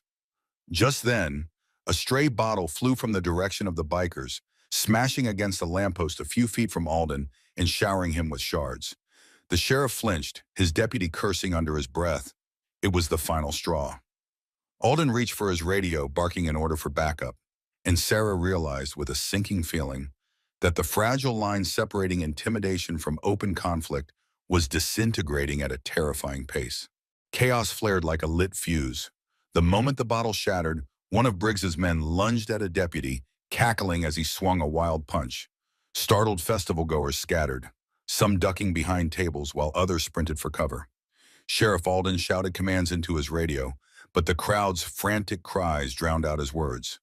From across the street, Carol yelped as a biker grabbed her stall's wooden frame, tipping it over in a crash of tumbling jars and spilled jam. Sarah's instincts kicked into overdrive. She rushed toward Carol, drawing near just as the biker raised his boot to stomp on the scattered jars.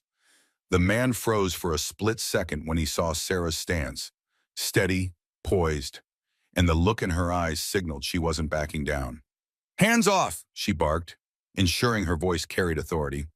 Her concealed firearm remained unseen, but the threat in her voice was unmistakable. He sneered, but something in Sarah's gaze made him step back. Meanwhile, Carol scrambled to her feet, her face drained of color, yet flickering with resolve. "I'm okay," she managed, glancing at Sarah. "Go help the others." Nearby, a full-blown melee was unfolding.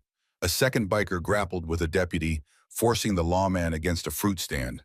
Another squared off with Cody, who, despite his anger, remembered his training and held back, trying to avoid a lethal escalation. Nervous watchers gathered at a distance, uncertain whether to flee or intervene.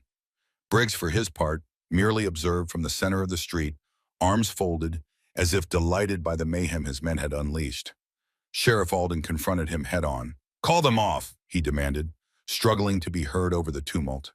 "If anyone gets seriously hurt, you'll be facing assault charges, or worse." Briggs spat on the ground. "Go ahead and charge me," he said, "but we're done being told what to do by this backwater town.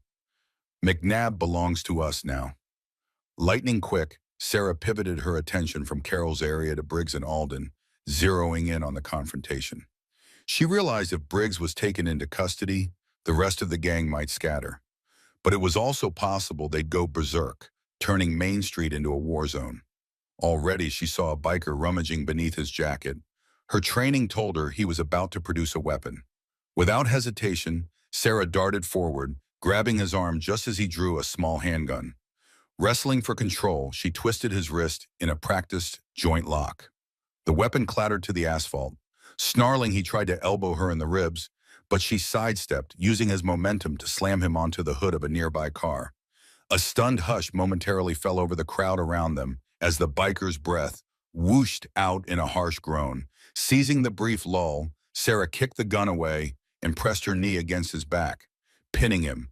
"Weapon!" she shouted, alerting a deputy who rushed over with cuffs at the ready. In a blur of motion, they restrained the biker, who spat curses as he was dragged upright. In that moment, Sarah's cover was effectively blown. The townsfolk who witnessed her skillful takedown would realize she was far more than an average courier. She didn't have time to worry about that now. Her sole focus was on preventing further bloodshed. Her heart pounded as she scanned the street. Briggs was still free, and several of his men remained unaccounted for. Where they re-emerged, and how violently, would determine whether McNabb's festival ended in tragedy. A whiff of burnt sugar and spilled cider filled the air, mixing with the sharp tang of fear. The once cheerful festival resembled a battleground, with overturned booths, smashed goods, and shattered glass littering the pavement. Families huddled in doorways or behind cars, eyes wide with shock. Some tried to record the chaos on their phones, though most trembled too violently to hold the camera steady. The local band, which had been playing lively tunes, now cowered behind their stage equipment, instruments abandoned on the ground. Amid the cacophony, Sarah noticed a figure creeping along the edge of the street, one of the bikers who had darted off earlier. He sidled up to Briggs, whispering urgently. She couldn't hear the words, but the meaning was clear. The fight was turning against them.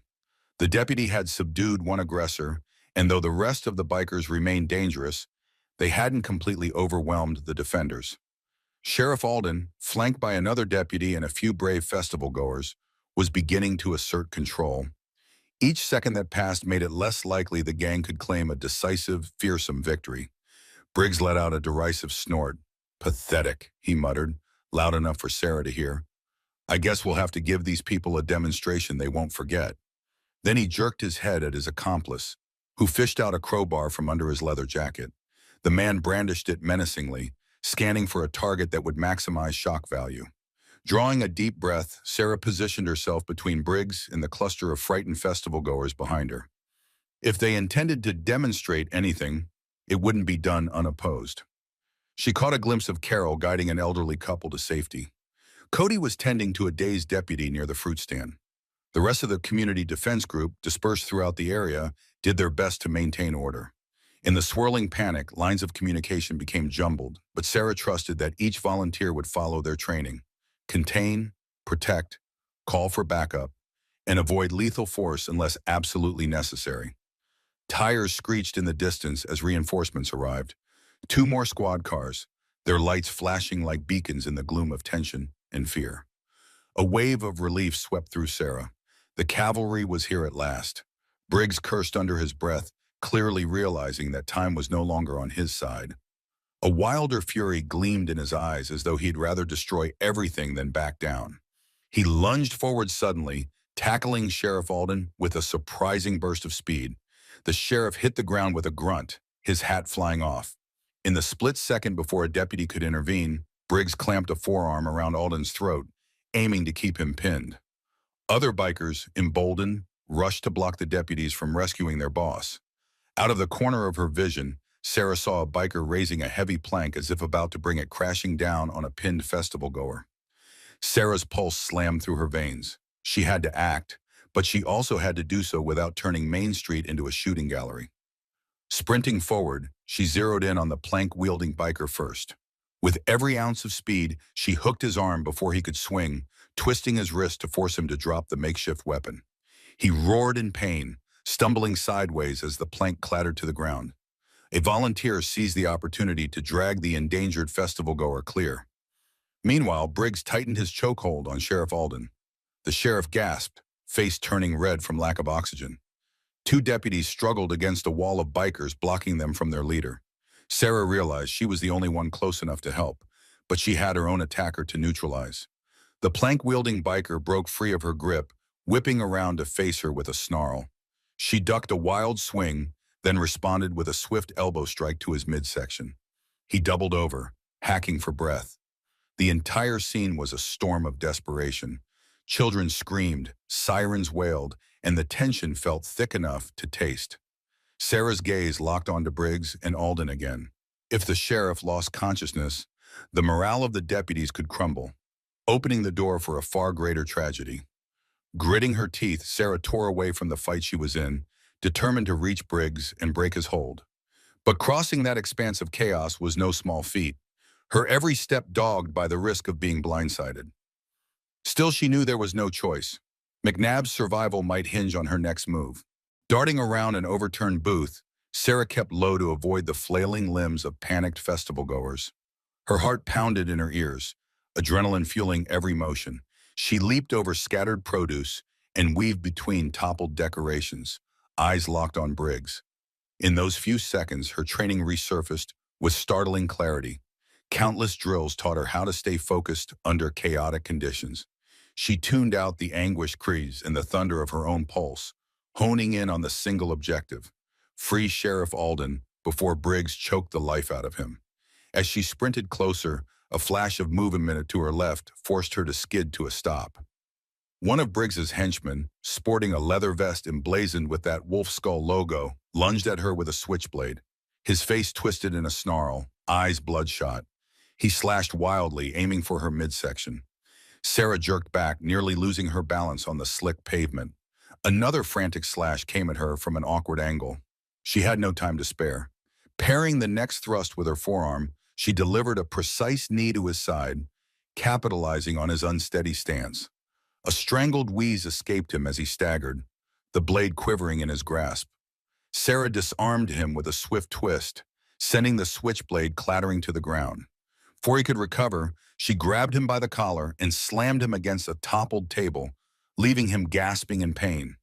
But every second spent incapacitating him was a second Briggs maintained his grip on Alden. From her vantage point, she saw the sheriff's limbs start to go limp, his hand clawing at Briggs's forearm in a desperate attempt to breathe. Time slowed to a harrowing crawl. If she didn't reach them now, Alden would likely be gone. Dropping the henchman, she bolted the last few yards, ignoring the protests of her muscles. Briggs, consumed by his furious chokehold, didn't see her approach until it was too late. Sarah hurled her body sideways, tackling Briggs off the sheriff. They slammed into the pavement in a jarring impact, the pain reverberating from her shoulder to her hip. Freed from Briggs's vice-like grip, Alden gulped in air, coughing violently. The deputies, finally pushing past the brawling bikers, rushed to his aid. Meanwhile, Sarah wrestled with Briggs, who was shockingly strong, even half-dazed by the tackle. He snarled, thrashing beneath her. His fist caught her chin with a glancing blow, sending sparks through her vision. Still, she clung to him, leveraging her lower body to maintain control. People nearby paused to watch this life-or-death struggle, the unassuming courier battling the gang leader in the middle of a ruined festival. Some recognized a new, fierce side of Sarah that they'd never suspected. She planted a knee into Briggs's chest, pushing him down. "Stay down," she growled, bracing for another counterattack. But Briggs wasn't yielding yet. Roaring like a caged animal, he twisted his torso, nearly toppling her. Her mind raced. She could go for a chokehold or an armbar, but the possibility of him pulling a hidden weapon loomed large. She needed to end this quickly. Summoning a deep well of resolve, Sarah delivered a sharp elbow strike to his temple, aiming for a knockout blow. Briggs's head jerked to the side, his body sagging for a split second. A wave of relief washed over her, but she stayed on guard. The man was cunning. Feigning unconsciousness wouldn't be out of character. Blood trickled from a gash on his temple, though, and his eyes rolled back. Deputies swarmed in, hollering for backup. Sarah let them take over, handcuffing Briggs's limp body while she stumbled to her feet, chest heaving. Sheriff Alden, still shaky, was helped up by another officer. Their gazes met across the chaos. He offered a faint nod, a silent thank you. Sarah pressed a hand to her throbbing jaw, the metallic taste of blood lacing her mouth. Around them, the last of the bikers were either fleeing or being subdued by a small army of deputies and angry townsfolk. At long last, it appeared the scales of the fight were tipping in McNabb's favor.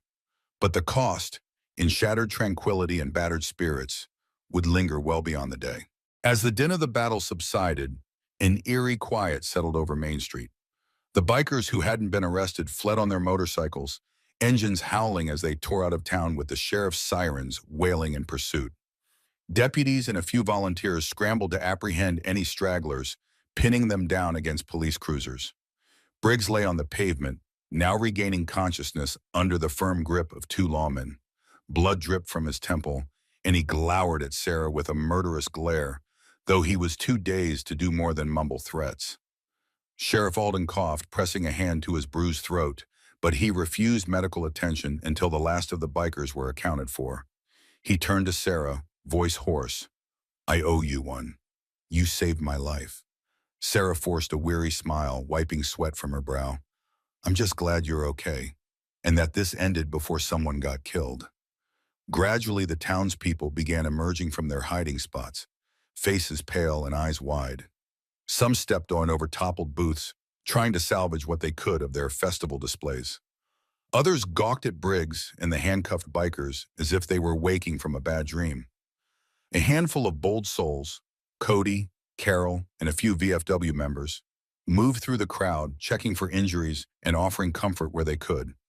Every so often, their gazes flicked to Sarah, a mix of gratitude and astonishment washing over their expressions.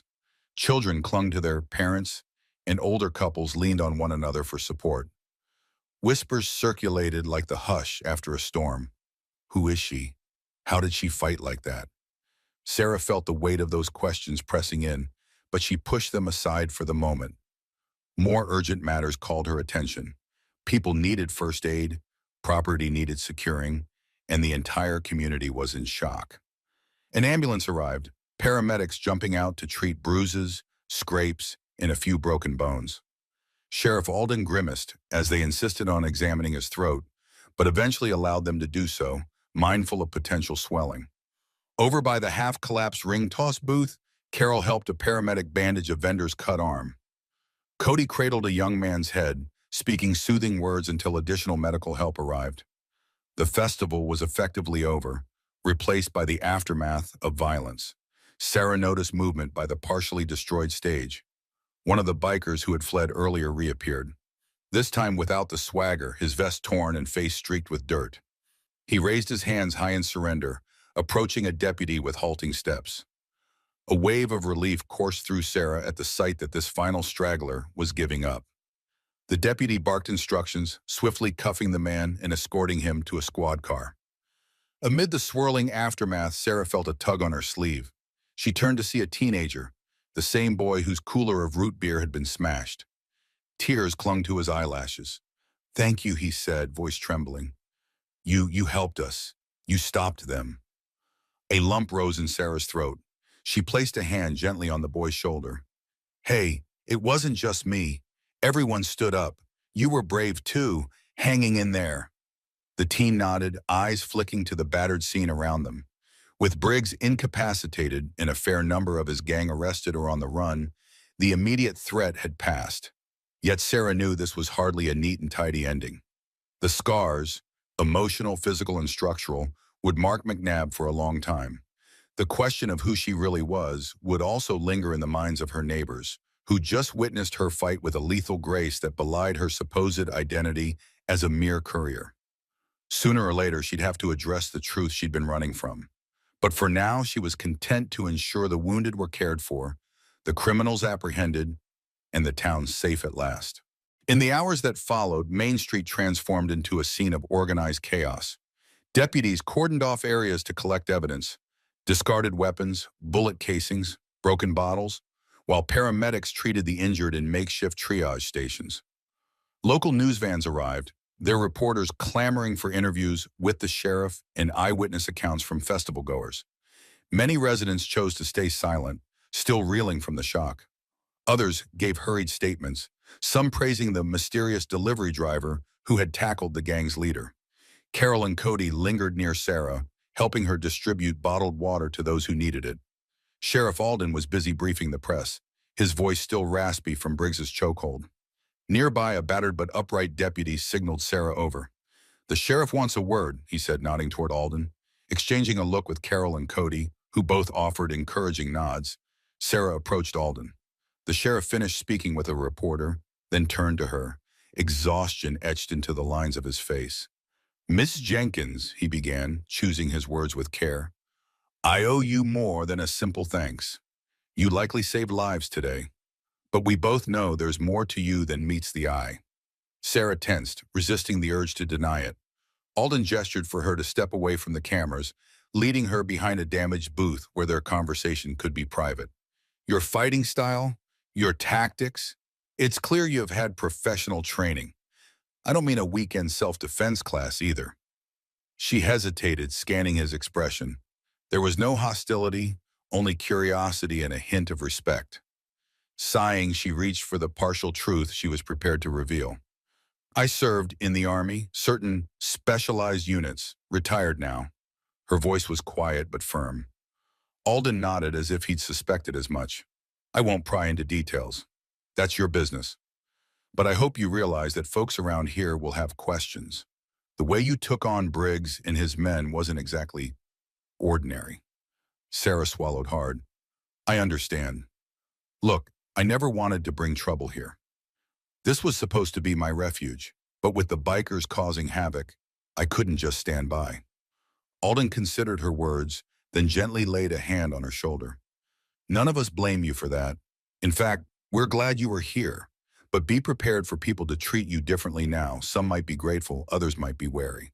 And the legal aftermath of this fiasco is going to be complicated."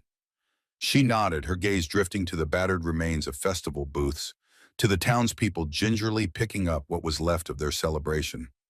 "As long as McNabb is safe, I can handle the questions." Alden managed a thin smile, leaning closer to speak quietly. "For what it's worth, you've got my support. I'll make sure the official report notes your actions were in defense of the community." Relief mingled with trepidation. A part of her longed to slip back into anonymity, to let the quiet routine of delivering packages fill her days. But she knew that after today, there would be no going back to the simple facade. The evidence of her capabilities was out in the open, and it would ripple through McNabb's collective consciousness. Maybe, just maybe, it would serve as a reminder that even a peaceful farm town could harbor its own defenders, sometimes hidden in plain sight. By nightfall, the remnants of the Harvest Festival had been all but cleared away. Crumpled banners lay in dumpsters, shattered glass swept into neat piles. Exhausted deputies finished processing crime scenes, while local residents did their best to salvage decorations and salvageable goods.